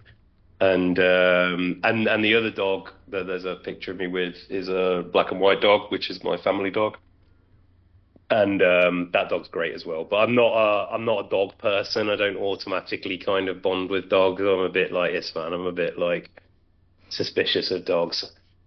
But I was also a bit suspicious of cats as well, to be honest. I found them quite arrogant, and I didn't like the way people like would fuss, you know. But yeah, I mean, I really am a cat person now. I love cats, and I've got 2 cats at the moment, and they're great. Does that answer the question? I think so. I think, yeah. I just had an idea or a question pop in my head, that you said that sometimes humans project human behavior or emotions on cats, but then again, do you think that we project the cats or animals' behaviors onto us, like trying to decode it as some form of... Oh yeah, absolutely. And that's the kind of loop that the philosophy of the piece invites you to, because you know, like you have to, and this is why it's the naked ape. You have to understand the human being as an animal as well, you know, and that we behave in very animal ways, and we've kind of separated that out, and we've said that that's human culture or something, but often it's got its kind of origins somewhere in biology.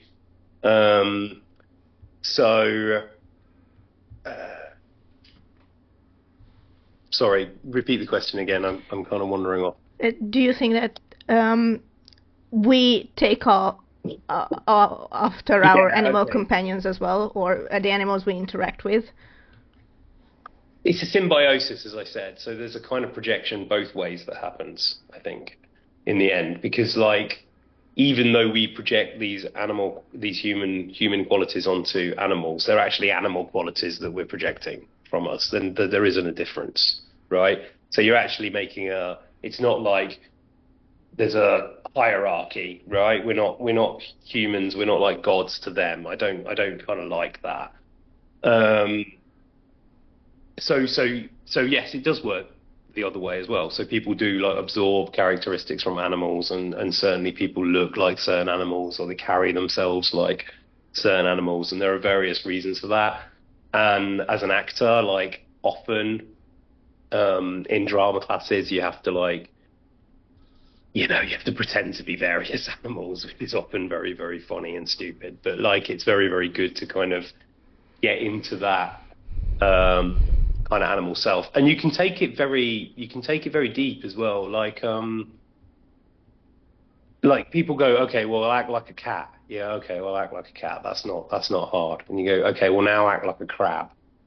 You know, like the consciousness of a crab, or the consciousness of coral, right? Because we share a common ancestor, I believe, with coral. Someone can fact check me on that, but the tree of life goes all the way back to these kind of like sponges. I think we have a common ancestor with a sponge.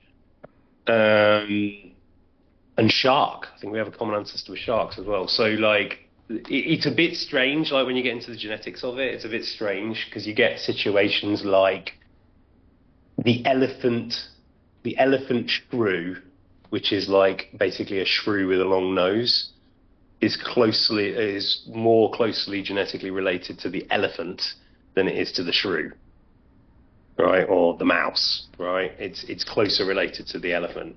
So there are kind of like weird like little kinks in this genetic kind of line, but you can go down it along a lot further than the animals that we normally like anthropomorphize. And if you read up on that bit that I was telling you about, like while we have an instinctive kind of love of dogs and cats and horses, I think, and bears, because we're kind of projecting human qualities on them, and they are kind of tameable. We normally have a kind of instinctual fear of snakes and spiders because they're poisonous, right? But some people develop a love for snakes and spiders, and you can connect to these things. I think there's a kind of universal kind of like life force, if you like, through the DNA itself, right? So when it comes to like connecting this stuff, sometimes like doing things like, oh, I connect with my inner cat. Okay, great. Can you connect with your inner sponge? You know, like, I think I can. I think I can too. Yeah. And we would do this. We would do this in classes where you'd have to be like all the things that live in a coral reef, you know, like sea anemones and stuff. In those same kind of lessons where you would perhaps normally go, okay, well, I'm going to pretend to be a horse, I'm going to pretend to be a cat. I kind of inspired by this theatre theorist called Artaud, and he's quite famous for being quite extreme theatre, and also this kind of like eco theatre stuff. We tended to like try and connect in classes with kind of like weirder life forms on the planet, because I think it is all connected one way or the other.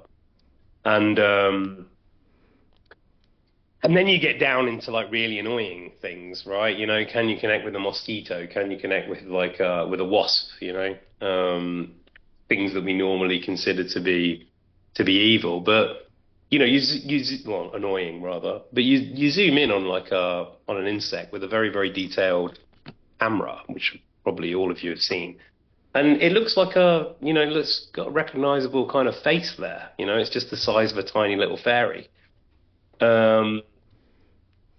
And again, you know, like, I think you can go too far with this as well. Like a certain religious sects, for instance, like, will sweep the floor before they walk because they don't want to step on anything, right? And so you can take it to very, very extreme positions, this kind of love and compassion for all life. But that might stop you living your life, right? I mean, yeah, we're also animals, and animals kill other animals all the time. Yeah. Between species and everything. Yeah. And we can do things in a way, like, it's back to this idea of like we have to kind of minimize the harm we do, right?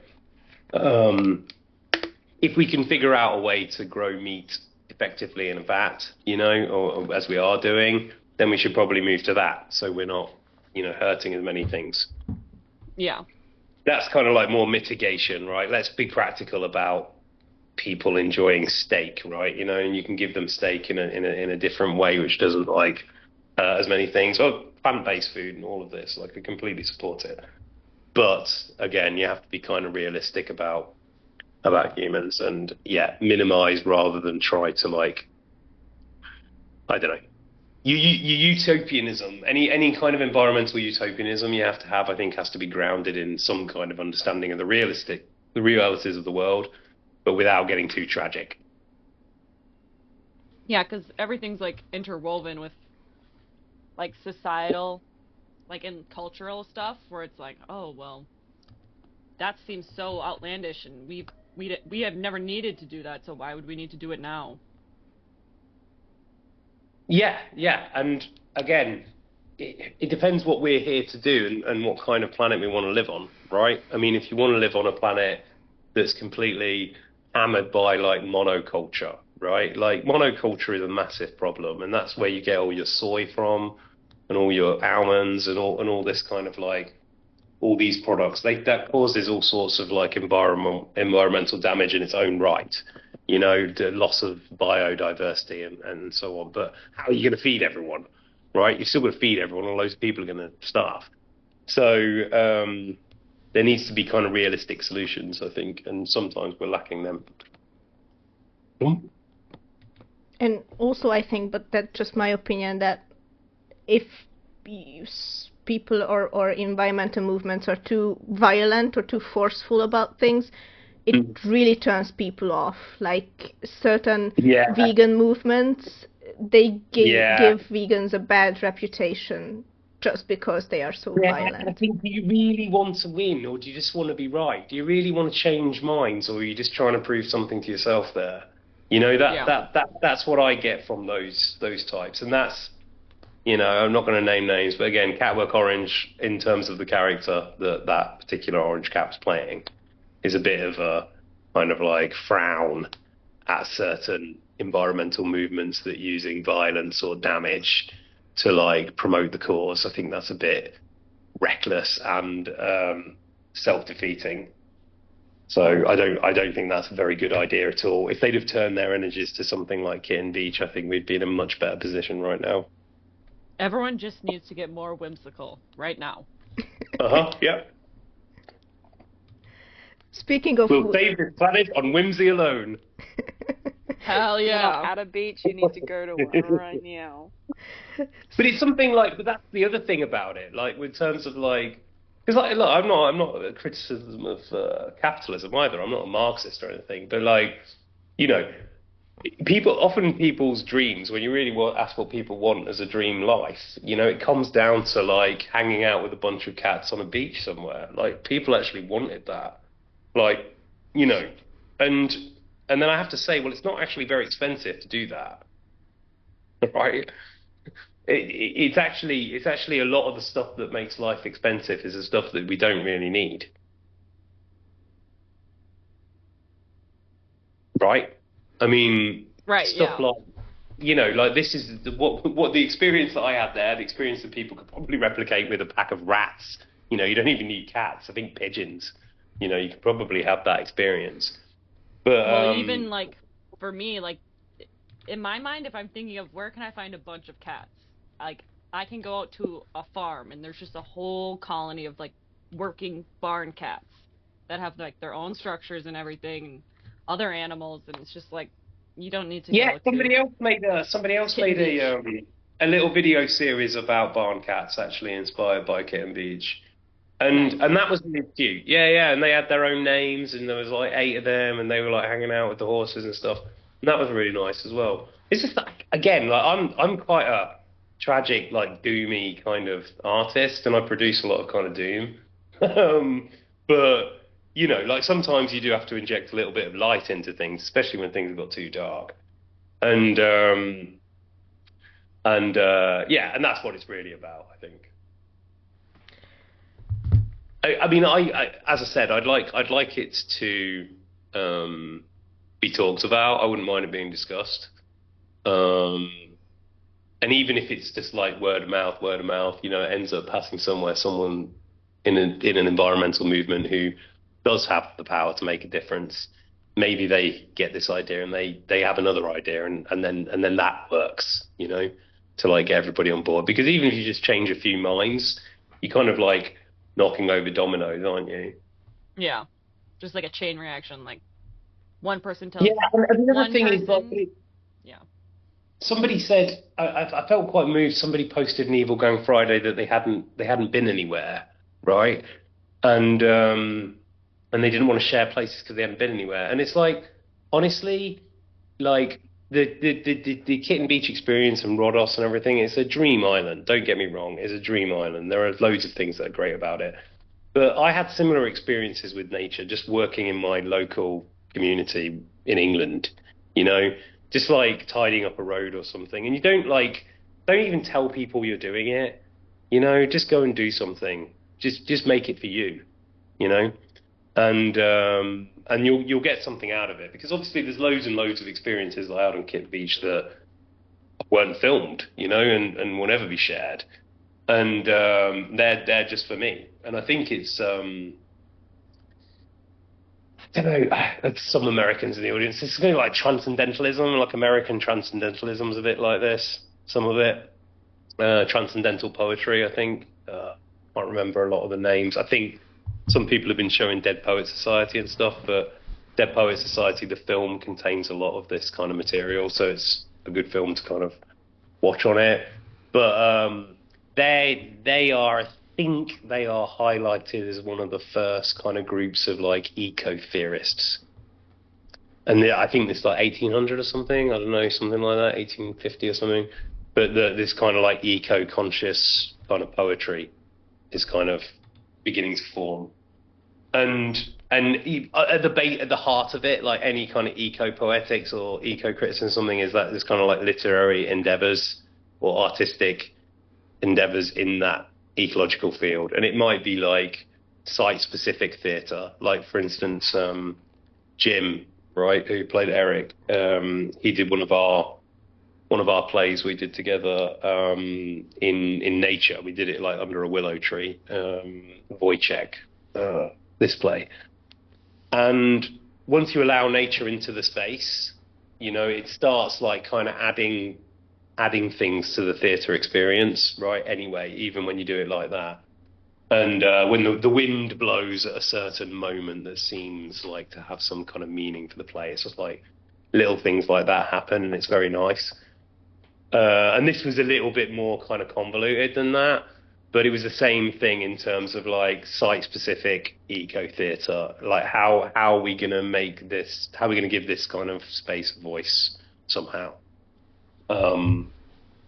Yeah, and it's like even like independent of whether it makes any like larger impact in the end of the day, which I doubt. But like it's actually really, you learn so much. It's like a really useful thing to do for yourself, and it can be dead small. Just like connect with some little bit of nature near you and like help it somehow, and it's a very, very rewarding experience. And you can't like again, like Leonardo DiCaprio trying to kind of buy this experience. You can't buy it. You've got to kind of humble yourself, and you've got to go into it. You can't like kind of grandstand it.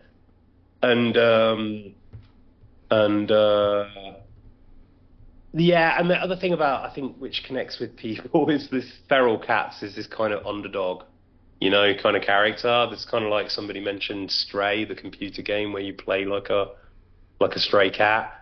And you're kind of rooting for them. You're kind of rooting for them to win. And that's the way I feel about things like the climate strike, school strikes for Fridays and things like that. I am rooting for that movement. Like, I hope they do win. I hope you get a chance to kind of repair the world. I don't know what else is worth fighting for particularly. Is there anything else? I did have a question in terms of giving a voice to nature. That Kitten Beach, the character, that who is he? Is he the voice of nature, or is he more? That's a parody, right? So actually, Kitten Beach was kind of a bit of a dickhead at the beginning, because Kitten Beach was kind of a bit like Leonardo in the kind of parody Leonardo, right? At the beginning.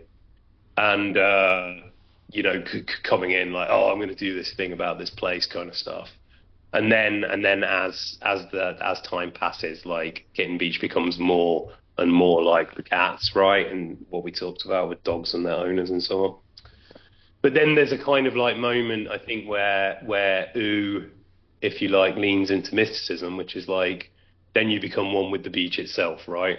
You become one with the site, and you just dissolve into sand.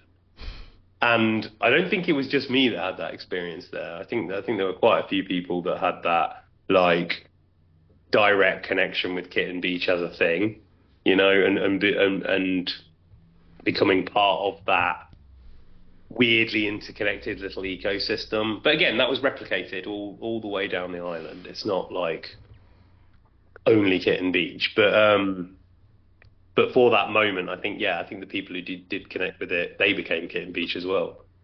I mean, maybe we've kind of wandered off, but it's 11 o'clock. I'll just tell you kind of where the story ends. Okay, so we kind of like so these cats are acting like pirates, right? They're trained to act like pirates, and then people start coming and playing with them and having their own adventures, right? And I was giving the guests instructions about how to get the most out of Kitten Beach, and just to go there and relax and have fun and, you know, maximize your serotonin and all that kind of stuff. But then one of the guests of the Kitten Beach Motel and Foot Spa put it on Google, right? And so it went on Google Maps, basically, while I was busy doing another.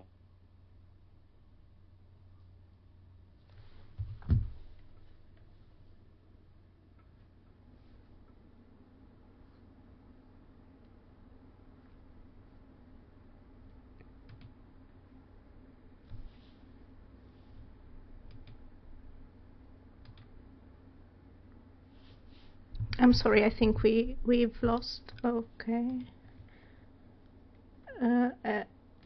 Yep. I think we've lost you for a minute. Hello? Yes, we can hear you now. I think we've lost you for a minute there.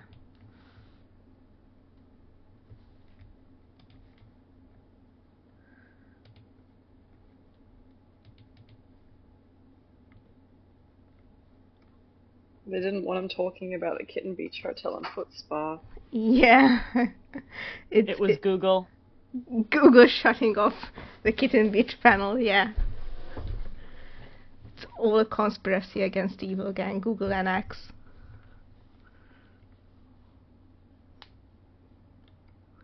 All conspiring against us.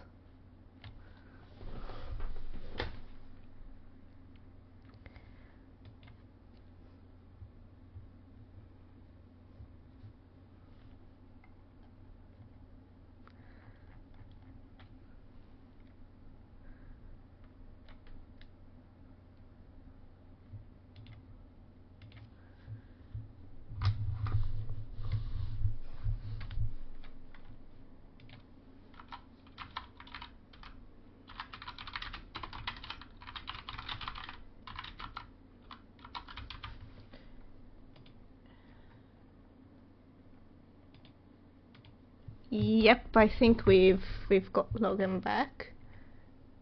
Can you? Sorry, I don't know what happened there. I think Elon's not a big fan of Kitten Beach. Yeah, Google was trying to block you, probably, we said.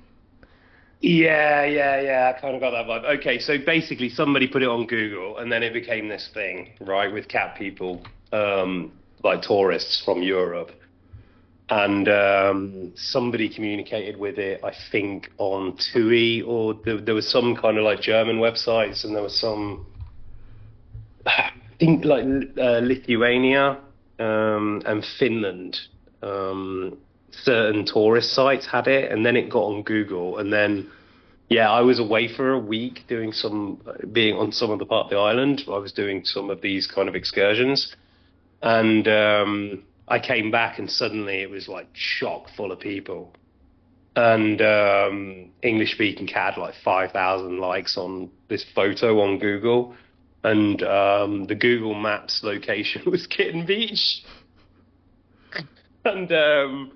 And so people have been going there, and it had like a 5-star rating. It had a higher rating on Google Maps than the Colossus of Rhodes. Oh my gosh. And it got really silly. Like, it got really silly. And I will share a video at some point of this Finnish woman and like the general crowd that you saw down there, but it became like a kind of kitten kind of petting zoo. And like everybody that came, because it was kind of like a cat person thing, like all the cat people were like, so enthusiastic about cats and like cat life, and they're all talking to me and telling me all these things about cat psychology and what I should do and all this, and I wasn't prepared for that, nor was the kind of surrounding area. And there was a kind of like wave of people that passed through, and it lasted probably about 2 months, I would say, until probably the locals took it off Google somehow, which I think was the right thing to do. But because it was only really meant as a kind of extension of this kind of project, not really some kind of strange cat shrine. But I went down there one day, and they'd brought so much food, because it was like 80 cars coming a day, and like everyone was bringing food to feed the cats, because somebody had told Google, right, oh, go there's an amazing cats and blah blah blah. And so there were like stacks of like bags of food just like stuck in all the trees, and like tables covered in food, and like the cats were so successful, and so like they had eaten very well, let's say, and like really decadent, like over the course of these few months until it was taken down. And that's really the end of season 1. So there are implications, and we can talk about some of that, just like nitty gritty stuff for the final bit, maybe, if anybody still wants to lurk. I can talk for a bit longer, but the end of Kitten Beach is generally a kind of rags to riches story. It really, really was, and it was really amazing to be part of it. There was something Disney about it, and yeah, like people were just happy down there. Like even when it got busier. Personally, I think it was best when you were a new guest, right, and you were told just to like go down there, like by yourself, and like say English speaking cat, I think, and have them all run to you.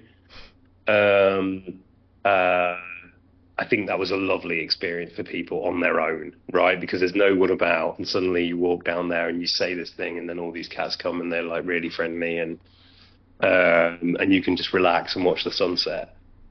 That was probably the peak, I would say, Kitten Beach experience. But it's very personalized, and it was fun when the kind of like hordes came, but it couldn't carry on. It couldn't carry on like that. It was getting insane. There was a brief period where I thought that, I don't know if I can quantify this, but the English speaking cat was more famous than me and Jim. For a period, he'd achieved some kind of glory. Anyway, sorry. That leads us kind of into, for humankind's question, that are these cats taken care of outside the Kitten Beach story, or does Greece have like a support program for feral cats? Someone asked, I think it was Seal, that do they get vet checkups? Before we get into the nitty gritty, then just like maybe this is a good finishing note for the people who want to leave now, but like there are these programs. Believe me, there are these programs. I witnessed them in the town. They're veterinary vets do this kind of like free service for the cats, and there was that happening in Kitten Beach as well. But like the reality is that the population of cats is absolutely crazy, and there's cats everywhere. Like they're everywhere. And people know, like Istanbul and so on, like it's very famous for cats, and in the city, and Rhodos is as well very famous for cats in the actual city, and they're looked after, and the Greeks are very kind to cats. Was my experience where I was, but like there are like environmental implications for the cats and for other species, right? When the cat's population gets too big and so on, there's all sorts of bad stuff that happens. but there are efforts. It's just like a bit of a drop in the ocean.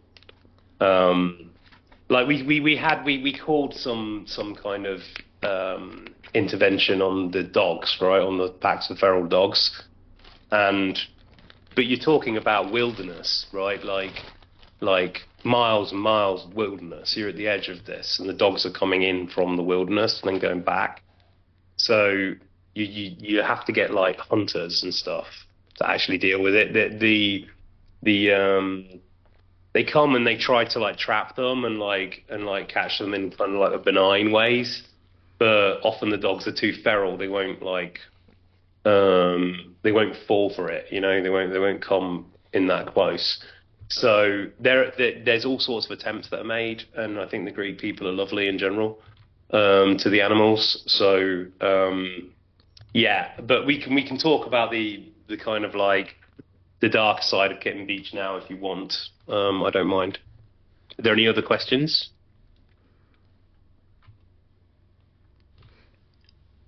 I think. Any other questions? I don't mind. Like, let me see. Oh, someone asked. I think it was Hisa if you got inspired by the Warrior Cats book series. I've not seen that. No. But I think like again, like kitten pirates and stuff, or warrior cats. It's all great. And again, any way that it can be fun, any way that people get into it in a fun sense, and it makes them do something positive in the world, then it's great. But no is the answer. I don't know warrior cats. Sorry. Hey, sorry, can you hear me? It's kind of lagging for me.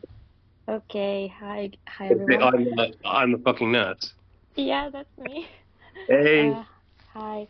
I was just wondering, really, like, eco theater thing, can I ask, like, in general? Yeah, sure. Yeah. I think we're taking out the final bit. Yeah. Go for it. So, like, in general, we use nature as, like, an actor, as a performer and stuff. That's the gist of it, right? Well, there are various different interpretations of it, but like, go on. Yeah, I had like an idea, like if I'm in my apartment and there are like two of my cats here, they're not like in nature, they're domesticated, but like I sometimes watch them interact with each other, and they use like my apartment as like their natural habitat, not natural habitat, but it's like their habitat right now. But they behave the way they would behave like based on their instincts, right? So can I consider like my cats behaving like cats a tiny eco theater, or does it have to be like in the backdrop of nature? That's my question, if it makes sense. No. This is the answer, I think, to the project, which is the question again, right? Which is like, to what extent is nature? Where are the limits of nature and humanity? Like, is a city natural? Right? Is a railroad network natural somehow? And I think some people have the distinction where that's synthetic, and then nature is some kind of like national forest in Colorado or the Pacific Ocean or something. But I think that this is natural. The structures that we build are natural, and they come from nature somehow, and that they are destructive, right, to the things around them, but so are a lot of other things in nature. Ultimately, if they get too successful, they destroy things around them. So yes, in the sense of everything is nature, right? So you can do eco-theatre and say something about it from your living room, because you are in a habitat, you're in a human habitat, and you're in a symbiotic relationship with the cats to some extent. I think if you get a different experience, I would say, of cats in the kind of feral setting than you do in the domestic setting, because I think in the domestic setting, they're more likely to be humanized.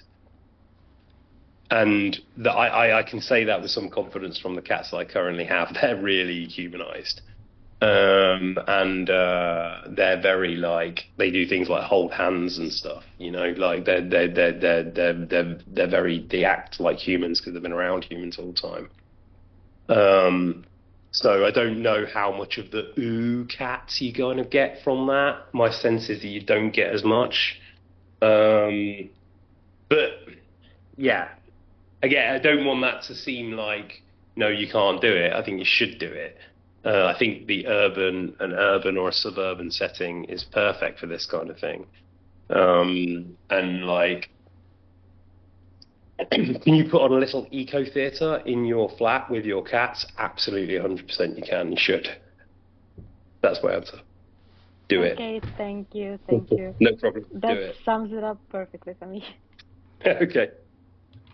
I just had this idea or question. It's a bit more philosophical in the sense that if humans are part of nature, and if humans are animals, then could we consider all theater a form of eco-theater? Yeah, actually, and I wanted to do The Birds, which is a play by Aristophanes down there originally. And there's actually a theatre near Kitten Beach, and I think that this play, which is a very famous play, and it's kind of archaic, you know, you have to kind of like get through it, but it speaks to that relationship between man and nature, or humankind and nature as the spirits of nature, right? That's what the kind of birds are, and that humankind tries to kind of like manipulate nature in order to steal the power from the gods, right? And that's kind of what we do with dams and mines and this kind of thing. We're kind of exploiting nature to make ourselves more powerful. So I think even back in those ancient Greek times, they had an awareness of that.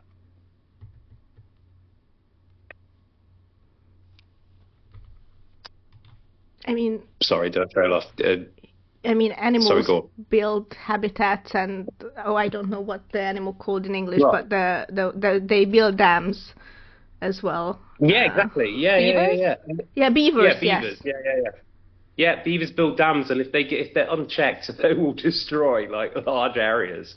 And then you've also got things like ants and insects and stuff, which I think is interesting when it comes to like human habitats. Like I'm not saying that humans are like insects, but there is something to, you know, the hive about what we do with cities and like coming together in these kind of concentrations. I think the more we are concentrated, the more like insects we kind of have to become in order to just survive in these kind of systems. And then, but again, coming back to this point about like the different kind of levels of organisms that we are connected to. You are connected down that far. There is some common ancestor. The arthropod maybe is a common ancestor or something. Like that's where it splits. I'm not sure. But there's some kind of branch where you go down far enough that you are basically an insect. If not a sponge. I mean, it's really interesting to just people watch as much as animal watch. To me, I think that's the most interesting thing about just sitting on a bench and watching people interact. At least to me, it reminds me a lot of how even the Kitten Beach videos you posted. Yeah, exactly. But I can see people in those cats. In humans as well, and even in chickens, like, you know, the kind of legendary Kitten Beach. You know, like if you watch it long enough, you'll start seeing personalities and you'll start seeing characters. And I think they exist. You know, like I think this chicken does have a certain attitude, and this chicken does have a certain attitude. They're not just all, you know, nameless chickens. They've got their own. Some chickens are evil. Yeah, evil chickens. Chickens are pretty vicious to each other. That's one of the reasons why I couldn't play Kitten Beach. It's pretty horrendous footage, to be honest. Funny, right? But, you know, you can't show that in polite society.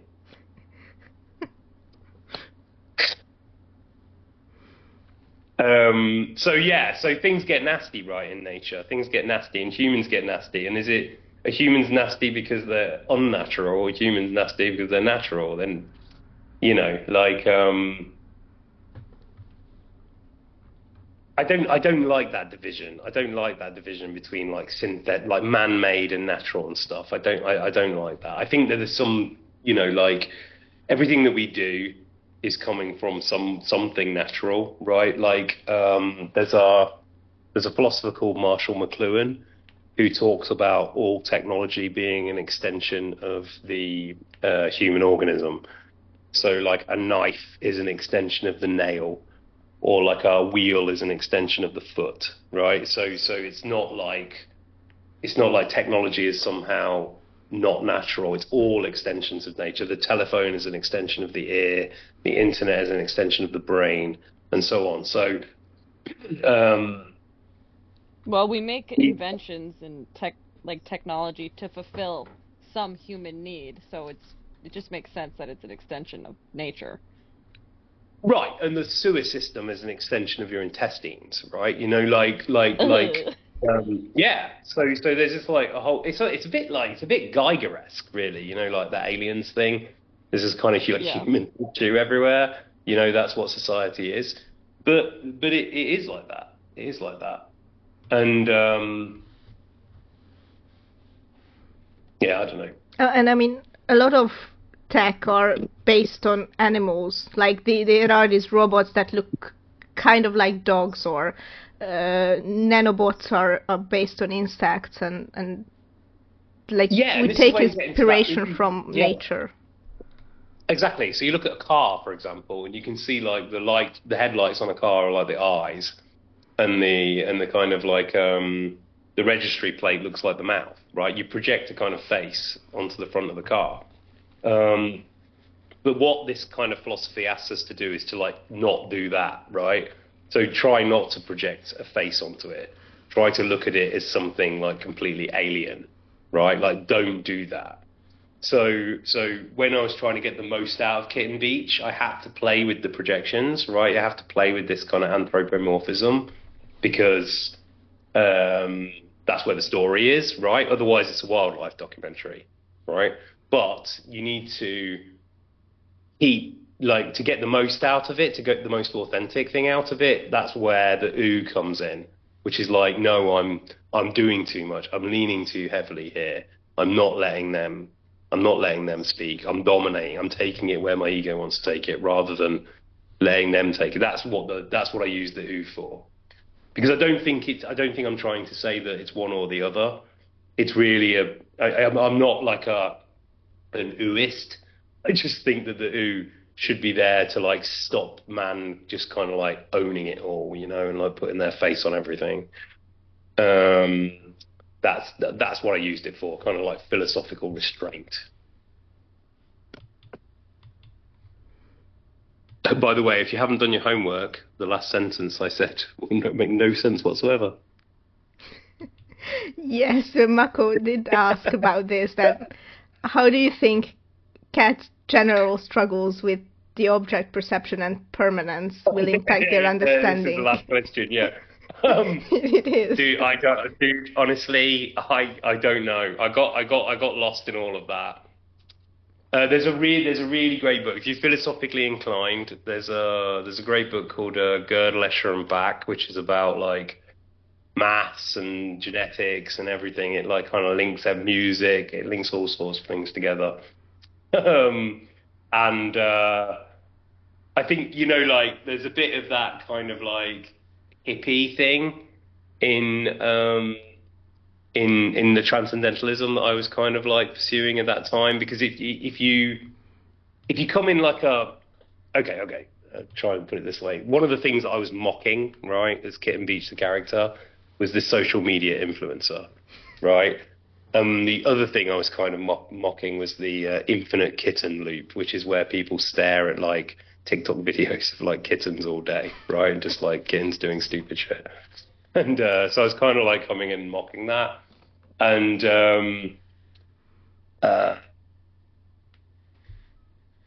so like Kitten Beach is not particularly likable at the beginning, right? Because it comes in as like a human with the human arrogance, and then slowly kind of gets melted down into Kitten Beach. And that's, I think, when you get into the I am one with the cats, right? Um, uh, in this book, they talk about like whether a cat has a concept of a word or stuff, you know, or whether a mosquito has a concept of temperature, right? So like how much nervous system do you need in order to become aware, and how much do you need to become self-aware, right? So I don't think the cat is as fully self-aware as a human in that sense, but that maybe gives it more of a lean into the experience of nature as a whole thing, right? And if I was being romantic, then I would say that MCAT probably did the best at kind of getting that kind of like zen, that zen. But as is most of German idealistic kind of philosophy, it's pretty impenetrable. So I don't really know if I'm answering the question properly. So if the querent wants to kind of repeat the question and elaborate a little bit on what they want me to say, I'm not great at German philosophy.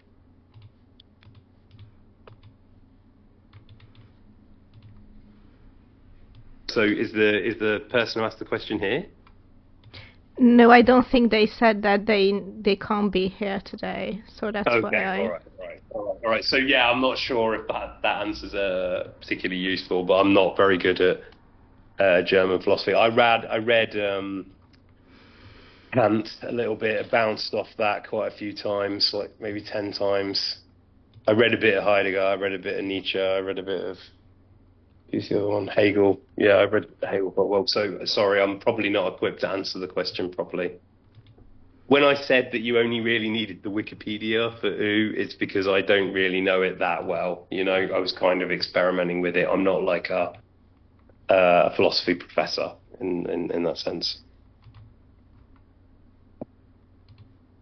Oh, I'm sorry, they are actually here. I just gave them a speaker status. Oh, okay. So. Well, then if they can explain it, then I will try and answer it.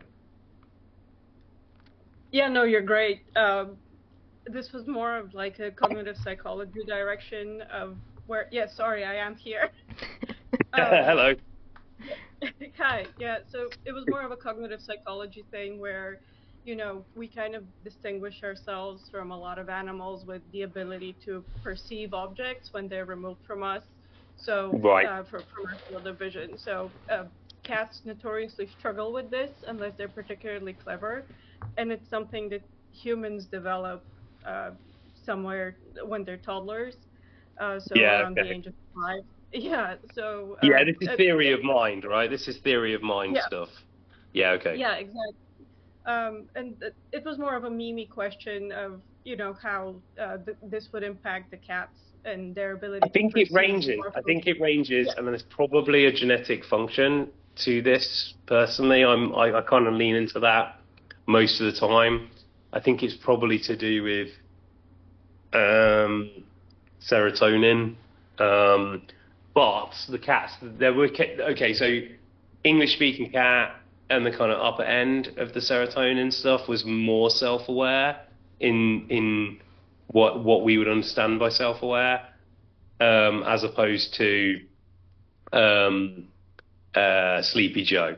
Therefore, because English-speaking cat had a better developed theory of mind, I would say that they were more advanced in as a toddler would, right? So, and you can probably see that in the way that English-speaking cat handled language. And also, now you mention it in terms of objects being there and then taken away, English-speaking cat had the most kind of apprehension about the spoon and the comb, and curiosity and confusion about it, but was following it. Yeah, so English-speaking cat is not only the most eloquent of the bunch, but also the most intellectually developed, which tracks definitely. Yeah, but again, everybody brought what they brought to the mix. You know, like I think like everybody brought something to the pack. I don't think English-speaking cat can necessarily survive by themselves. For sure, it's kind of a... I think definitely leverages power through Kitten Beach. Like yes, but that, yeah. Yeah, sorry, just even Go cats for it, go for it. as intelligent as English-speaking cat can need support from other gang members. So it's great that they're all working together, especially with Kitten Beach, the character. Yeah, well, yeah, Kitten Beach the character, but again, Kitten Beach the character became this thing that anybody could step into, right?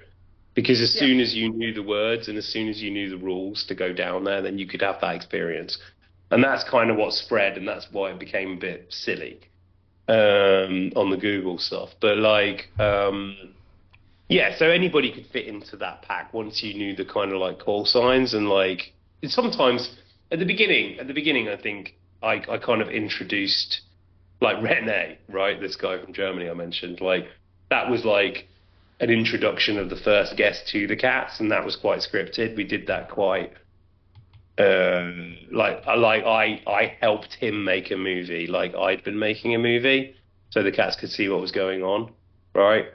But then after a while of that, like that scaffolding kind of came away. Then anybody could go down there and like make a little story for them, and it was just good, right? Because the cats will pose for you, so you could make a little cute little story and of your own and easier. Like again, like I was getting a bit late now, but like the cats on Kitten Beach have a very nice setup. You couldn't have done that with the cats in the local town. There's some seriously dark places for the cats, and like so this was like a kind of like nice kind of beacon for people.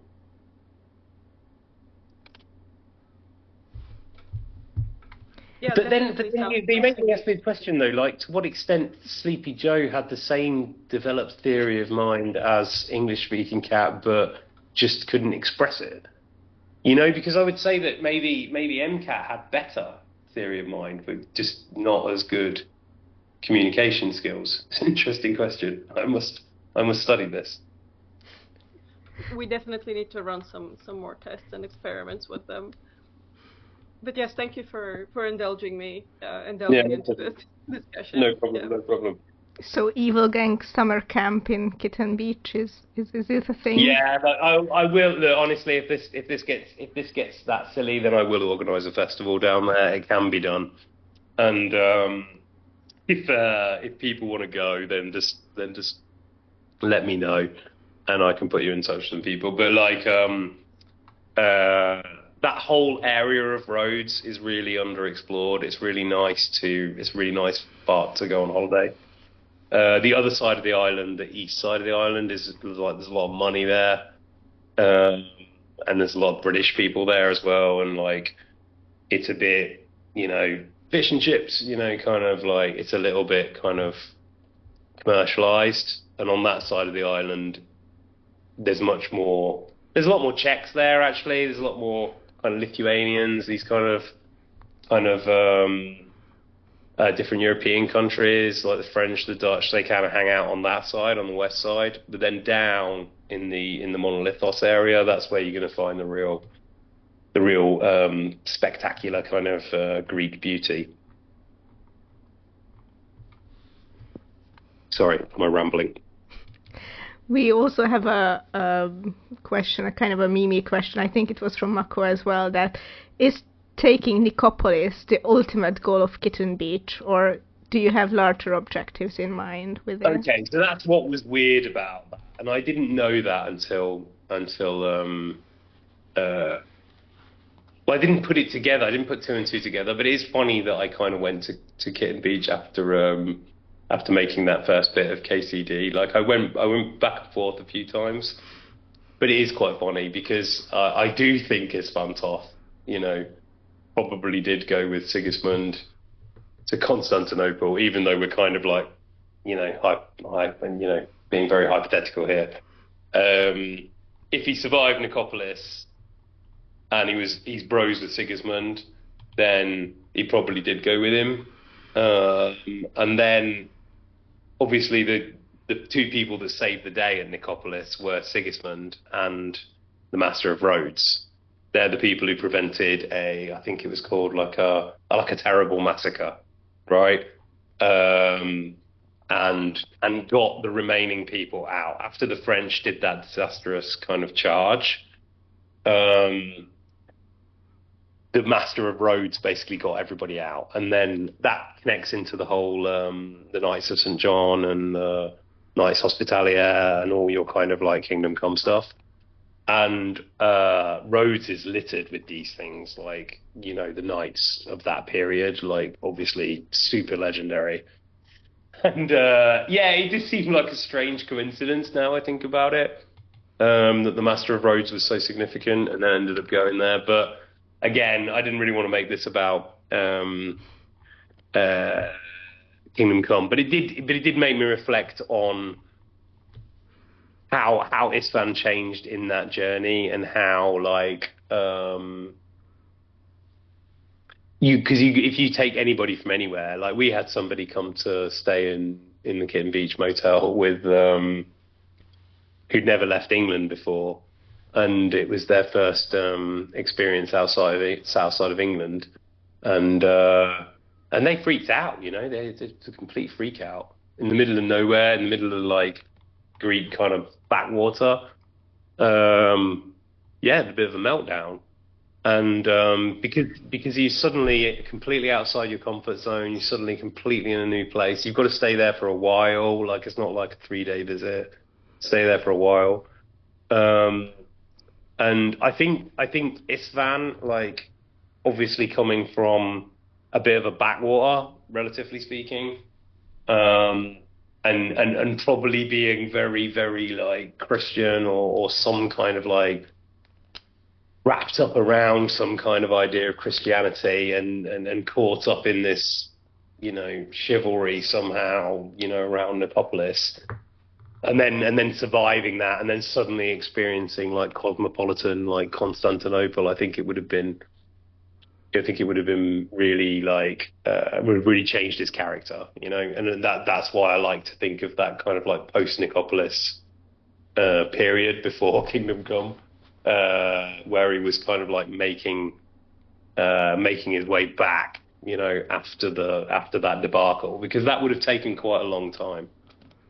It wouldn't have been easy. Like I think he probably made it back to like Europe in like 1399 or something. It probably took him like 3 years or something to get back. I don't know. I was just wondering about it because with the whole urbanization is natural habitat for humans and stuff, that actually in Cyberpunk I don't remember about the tabletop games, but in the video games it's actually mentioned that the animals are missing from the city. Like there are no animals, and that there's like one cat. Yeah, so it's really weird to me to think about now that even if in urban areas today there are so many animals like pigeons and rats, and cities are an ecosystem on their own. It was just a really weird thought that popped into my mind about this. Yeah, they are. I mean, like, well, the reason people get angry about invasive species, right, like humans, or cats for that matter, right, is because they're like destroying something like fragile. They're destroying some kind of, well, to quote Tim Peake, you know, you're destroying the habitat of the wild wooded ferret or whatever. But, you know, millions of species have gone extinct since the creation of, or since the existence of life on Earth. And you can try and stop the wheel of time, you know, and like keep everything on Earth the same, so this crazy-tailed bird in some jungle somewhere can survive in its habitat. You can try, but you're not going to succeed. Like you just look at Earth's history. I'm not denying any kind of like anthropogenic, you know, kind of cause. Of course, we're damaging the environment, but it's going to change anyway, and things are going to die out, and things are going to come back, and yeah, so I think you've got to accept some invasion as kind of as some kind of natural flow of things. For instance, like polar bears. Everybody was worried about the polar bears, and the polar bears have suffered, right, during this time. I don't mean to laugh. I'm not making light of it. But the polar bears have also adapted, because they're quite an adaptable species. And like tough, like adaptable species will survive the changing environment, and that's what's happened throughout the epochs on Earth. And there are like many times in history over like millions of years where Earth has looked like a completely alien planet, or completely alien, like really weird things on it. Not even the dinosaur stuff, like before, like really weird stuff. And there was that whole age of birds. I didn't even find out about that until I was like in my late 20s or something, that there was this time where Earth was like dominated by like ostriches for like 20,000 years or something. So, yeah, so I think that's a little bit, that's where you get into that, it's too risk averse, you know, you're trying to preserve everything like it's the glass menagerie, you know, like, I don't think you can do that. I think you've got to accept some rough and tumble in nature, and you should try to like keep things, but sometimes things are just going to go, and we're going to go eventually. Under that same logic, we will go, you know, whether it's because of our own like success or our own failure, or whether it's just the wheel of time. I think that we will go, and when we go, we will be replaced by cats. As it should be. I think I don't know. The age of cats is upon us. It really is upon us. I think they have already dominated us. We just don't see it yet. But I don't know if anyone has any more questions, because to wrap things up, or we have some about the premiere of Kitten Beach and stuff, if you want. Yeah, I mean, honestly, I'm happy to talk for another 20 minutes, but we can wrap it up. It's absolutely fine. Like, whatever you guys want. If there's no more questions, then we can wrap it up. Okay, so I'm just gonna give a speaker status. One more. I have a little question. Yeah. Yeah, go for it. Yeah. Was it hard to tell the cats apart and like remember who's who and their names and stuff? Yeah, because there were like 5 cats that looked the same at the beginning. So Terrakit and Fobier are very close, very similar. And then these 2 other cats that I thought were Terrakit and Fobier showed up, and it made it even more complicated. So there were like 4 of those cats that looked the same, and then there was another one. So this is like Quinn, Twin, and Sick Boy. They were like kind of clones, and it was very difficult to tell them apart. But they left. They went to different cat zones. Like for instance, Fobier. I thought Fobier was dead for a while. Honestly, I was like quite mortified, because I'd spent quite a lot of time with that was Terrakit and Sidekick, and there's some good videos of Fobier as well. Fobier had its own kind of style. But yeah, I was really worried about Fobier for a couple of months, and then randomly just showed up in this farmhouse just living up the road, just moved in with someone. You know, so but when the number of like cats that look the same kind of like calmed down, there was enough kind of enough differences between them to tell it pretty quickly. Yeah.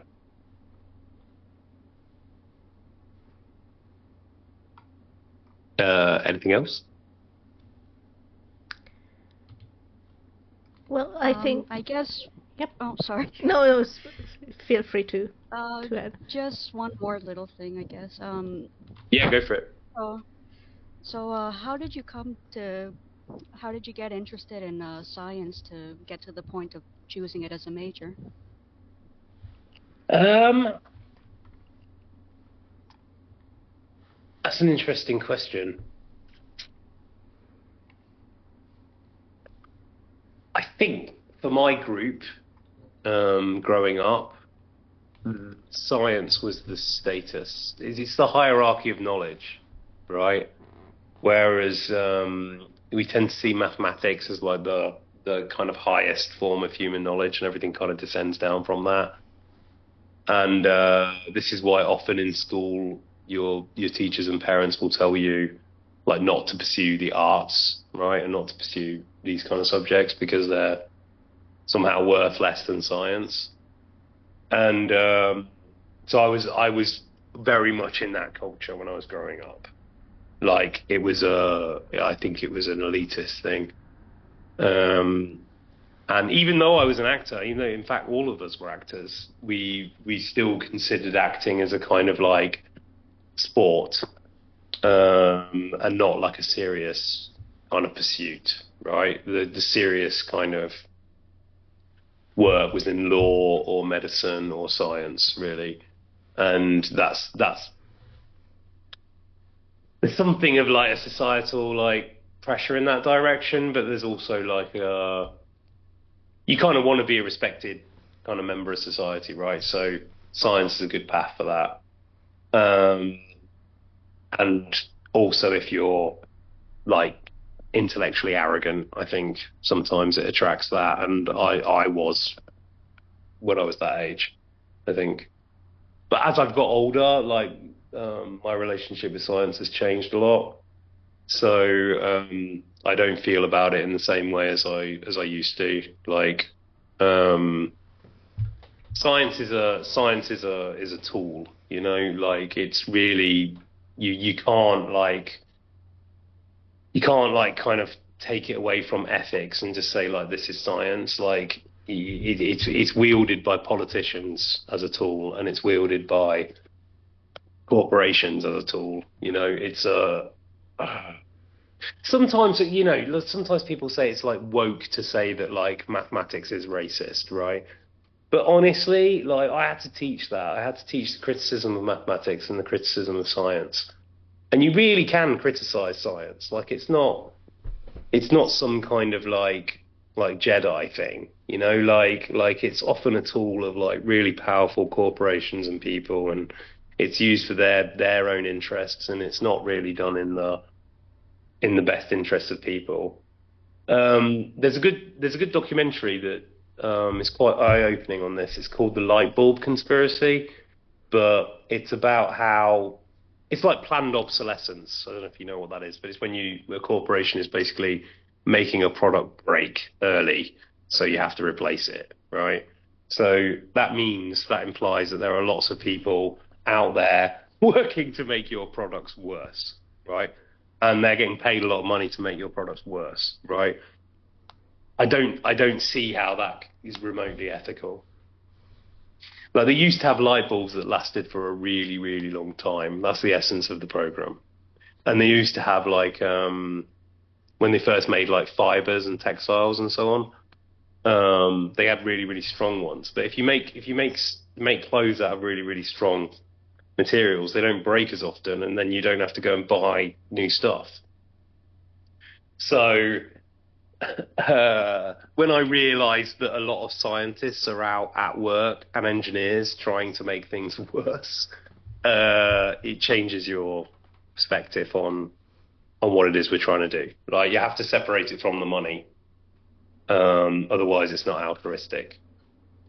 So again, it's a bit woke, but I will say it, like science is a function of empire and capital, right? And if it wasn't, then we wouldn't have the problems that we have today, because we spend a lot of money on things like cosmetics research or weapons development, right? And those things aren't good for us or good for the planet particularly. Does that answer it, or is that a bit rambly? Yeah, that answered it. Thank you. All good. Anyone else, or should we wrap it?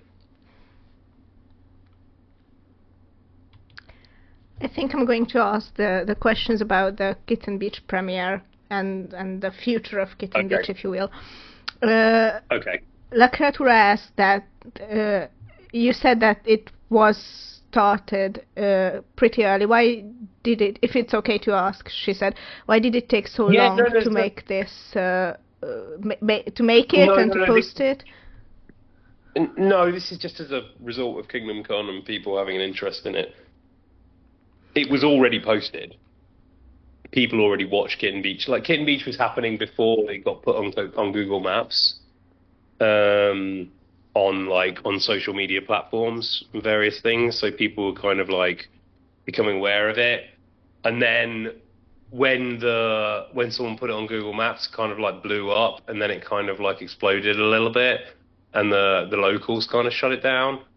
So then in season 2, I had to do something a bit different, right? Which is a little bit more guerrilla. I would say. The future of Kitten Beach, personally, I mean, if you like the idea, right, honestly, if you like the idea, if you like the characters, like I've seen some fantastic art already, just run with it. I'm not somebody who's going to like kind of like attempt to, copyright some kind of intellectual property on Kitten Beach. That would be completely against the point of it, you know? So if you like the characters, I think it would be fun to just populate the world as you wish, if you feel the inspiration. And maybe then that could like catch fire a little bit. Season 3 also was already made. So technically I'm going back for season 4, but that's going to be really a kind of like coda to it, because you can't like, I might go and live there eventually. Personally, I think it's an absolutely great spot, and you know, if I ever, I don't know, get wealthy enough, then I'll probably retire. Like, there's a guy, the kind of the local kind of boss of Kitten Beach, if you like, Christos. He has a very nice hut, you know, made out of sticks on Kitten Beach, which and he has great wine. So it's a good place to retire, but I can't live there at the moment, so I can't kind of make it an ongoing kind of art project. It had its run, but again, I don't know what happened. Like, I don't know whether the legend persists there. I came back for Kingdom Come, so we will see. I will go back and I'll see what happens, but I'll film it and I'll let you know. But my perfect conclusion to this is that somebody somewhere like takes this idea and runs with it and does something really cute with it, or that more people do that. And it doesn't have to be like the Kitten Beach, you know. It's like whoever was talking about the barn cats, and other people were just inspired off this. And actually, like, I was at a play reading the other day, in like an original play, and it's a kind of like Mad Max kind of dog thing, like Dog Meat from Fallout, where the main like character of the play is basically Dog Meat, and they're going through this really savage kind of post-apocalyptic world, and it's a very physical theatre thing and storytelling and all this kind of stuff, and it's brutal. But then at some point, like, Dog Meat actually ends up on Kitten Beach. Right, because this and everybody around the table of the play reading kind of looked, and it was kind of obviously inspired by Kitten Beach, and that's nice, you know. That's what it's for, I think. So if it inspires any of you to go and do something, then you have my blessing. Just do it. Like, I wouldn't try and replicate that experiment personally, but the most powerful thing is the stuff that you have, which is art. Right, I mean, it really is more powerful than money or anything, and as you know, like, the Kitten Beach is not AI generated, right? I'm a good boy. I didn't AI generate my cats, but so you shouldn't either. Like if that's the thing at the moment, then make it an art thing. Anyway, I'm definitely rambling now, so I'm going to hand back to our host. Yeah, the other thing was that they asked that when will we be able to see and where? Is there like a premiere date where you're gonna post Kitten Beach, or is it going to be like a reoccurring series? That was their question. Yeah, I mean, again, I think it was a very strange kind of lo-fi thing. We've talked about different ways that we can kind of bring it together as a documentary, but I think it just escapes that. I think it was a site-specific theatre performance, really. It's not like what I captured on the camera is really my training them, right? But what actually happened for the people was theatre. and that's really, really difficult to capture on film. So to showcase it is really just to see what you've seen now. It's like a scattered set of like different clips where, yeah, it's very, very charming and they're very, very funny and we're doing funny stuff. But I kind of don't want to cut into it with this kind of like a millennial documentary style where I cut between these like really lo-fi like phone cam stuff with like me in a very formal documentary setting kind of explaining it. I feel like that would be too pretentious. Because it just isn't that. And I think it's escaped that anyway. It was a piece of theatre, honestly, it was a piece of theatre. Eco theatre, and maybe what the videos you're seeing is really like a mockumentary about making that eco theatre, but you had to be there. But however, I will promise you, if Evil Gang continues to threaten X in the way it is, that I will host some kind of mad Kitten Beach festival at some point in the future. How about that? I think it sounds great. Yeah. No, we had great pies, as you have seen some of the videos I've shown. There are great pies to be had at Kitten Beach. And we also have a question, it's kind of a wrap-up question, that do you consider working with other animal species in the future, or do you consider any similar projects or taking part in them?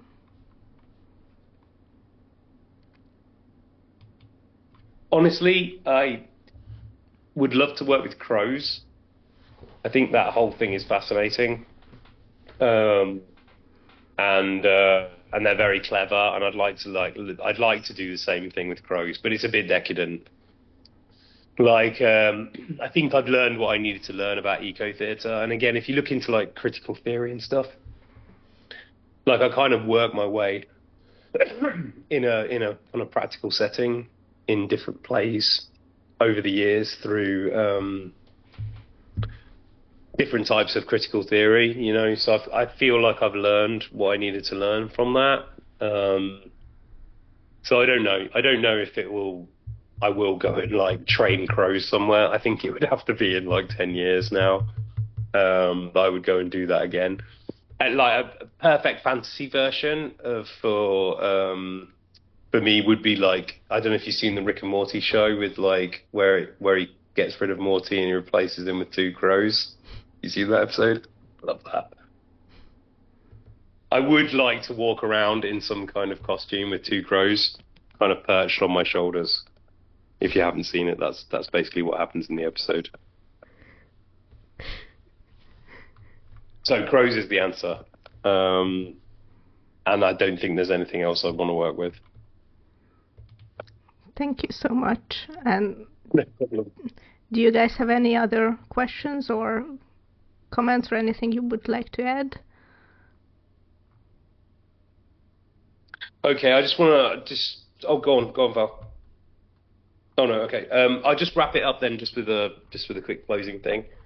Thank you so much again for everything that Evil Gang is doing. I think you're being lovely to each other. Please keep trying to stay lovely to each other and everybody else.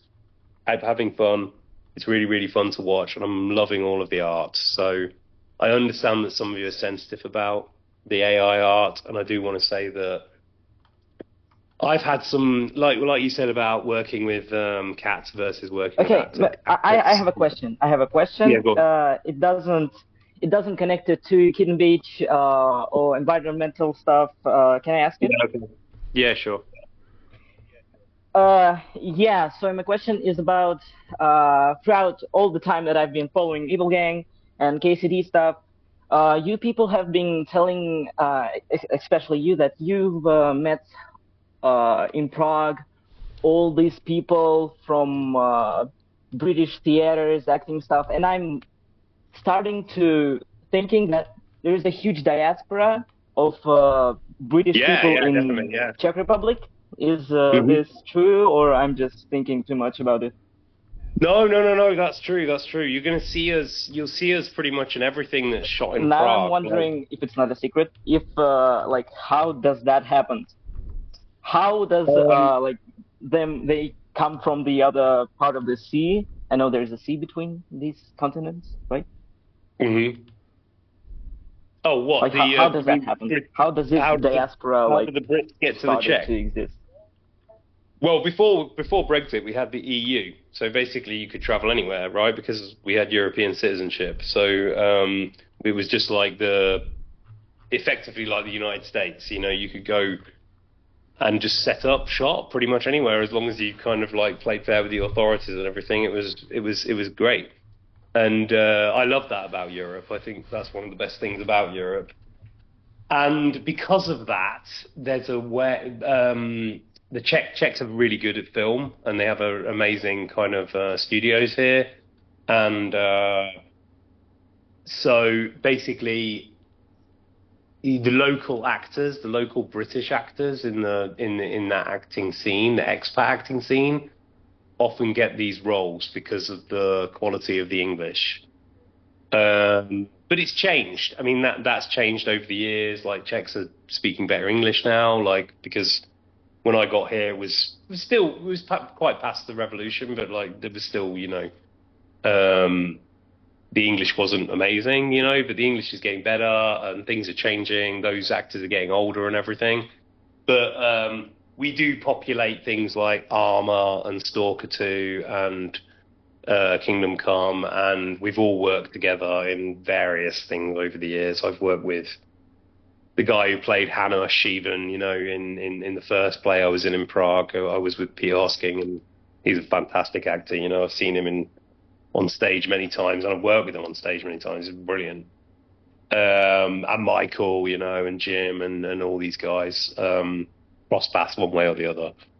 And yeah, I mean, things move with the economy, so people are filming in different countries in Europe now, and like actors are moving around, and new people come into the mix, and people leave, and some people come back, and yeah, I don't know. Some of it is probably to do with the magic of Prague itself. Like, Prague's quite a strange place, kind of pulls people into it, I think, so the legend goes.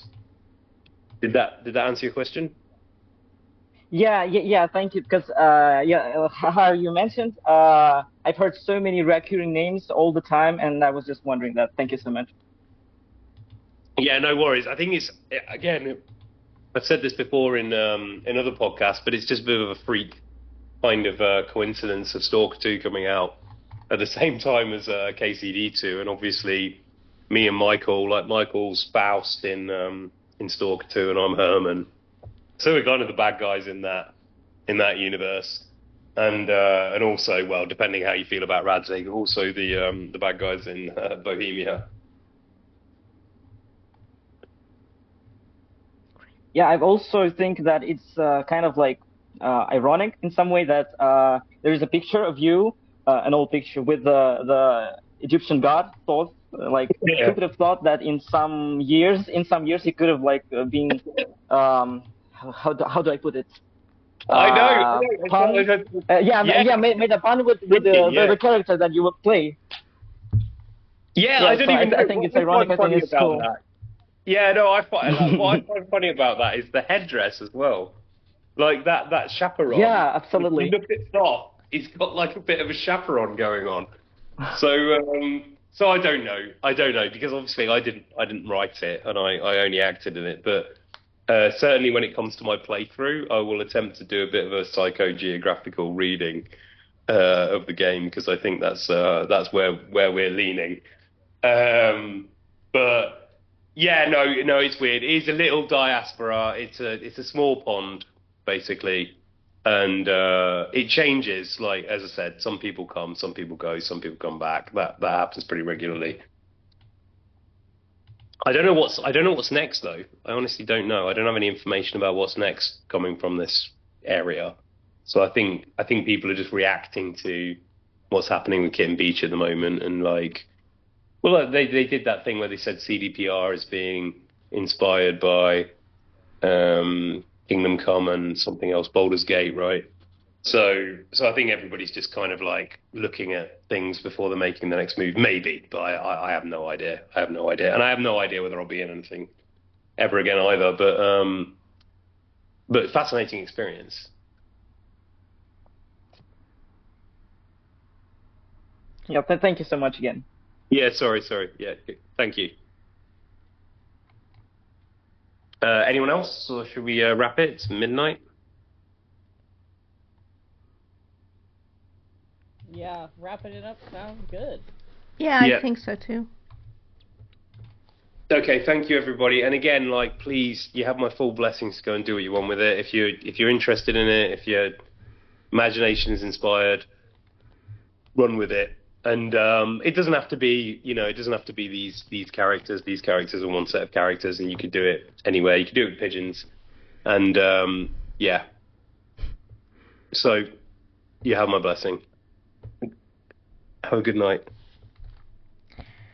Thank you so much thank you. for everyone coming, Bye-bye. and thank you so much, Logan, for thank you everyone for coming. Us. You lovely guys. Keep being sweet. All right. Bye-bye. Bye-bye. Good night. Thank you.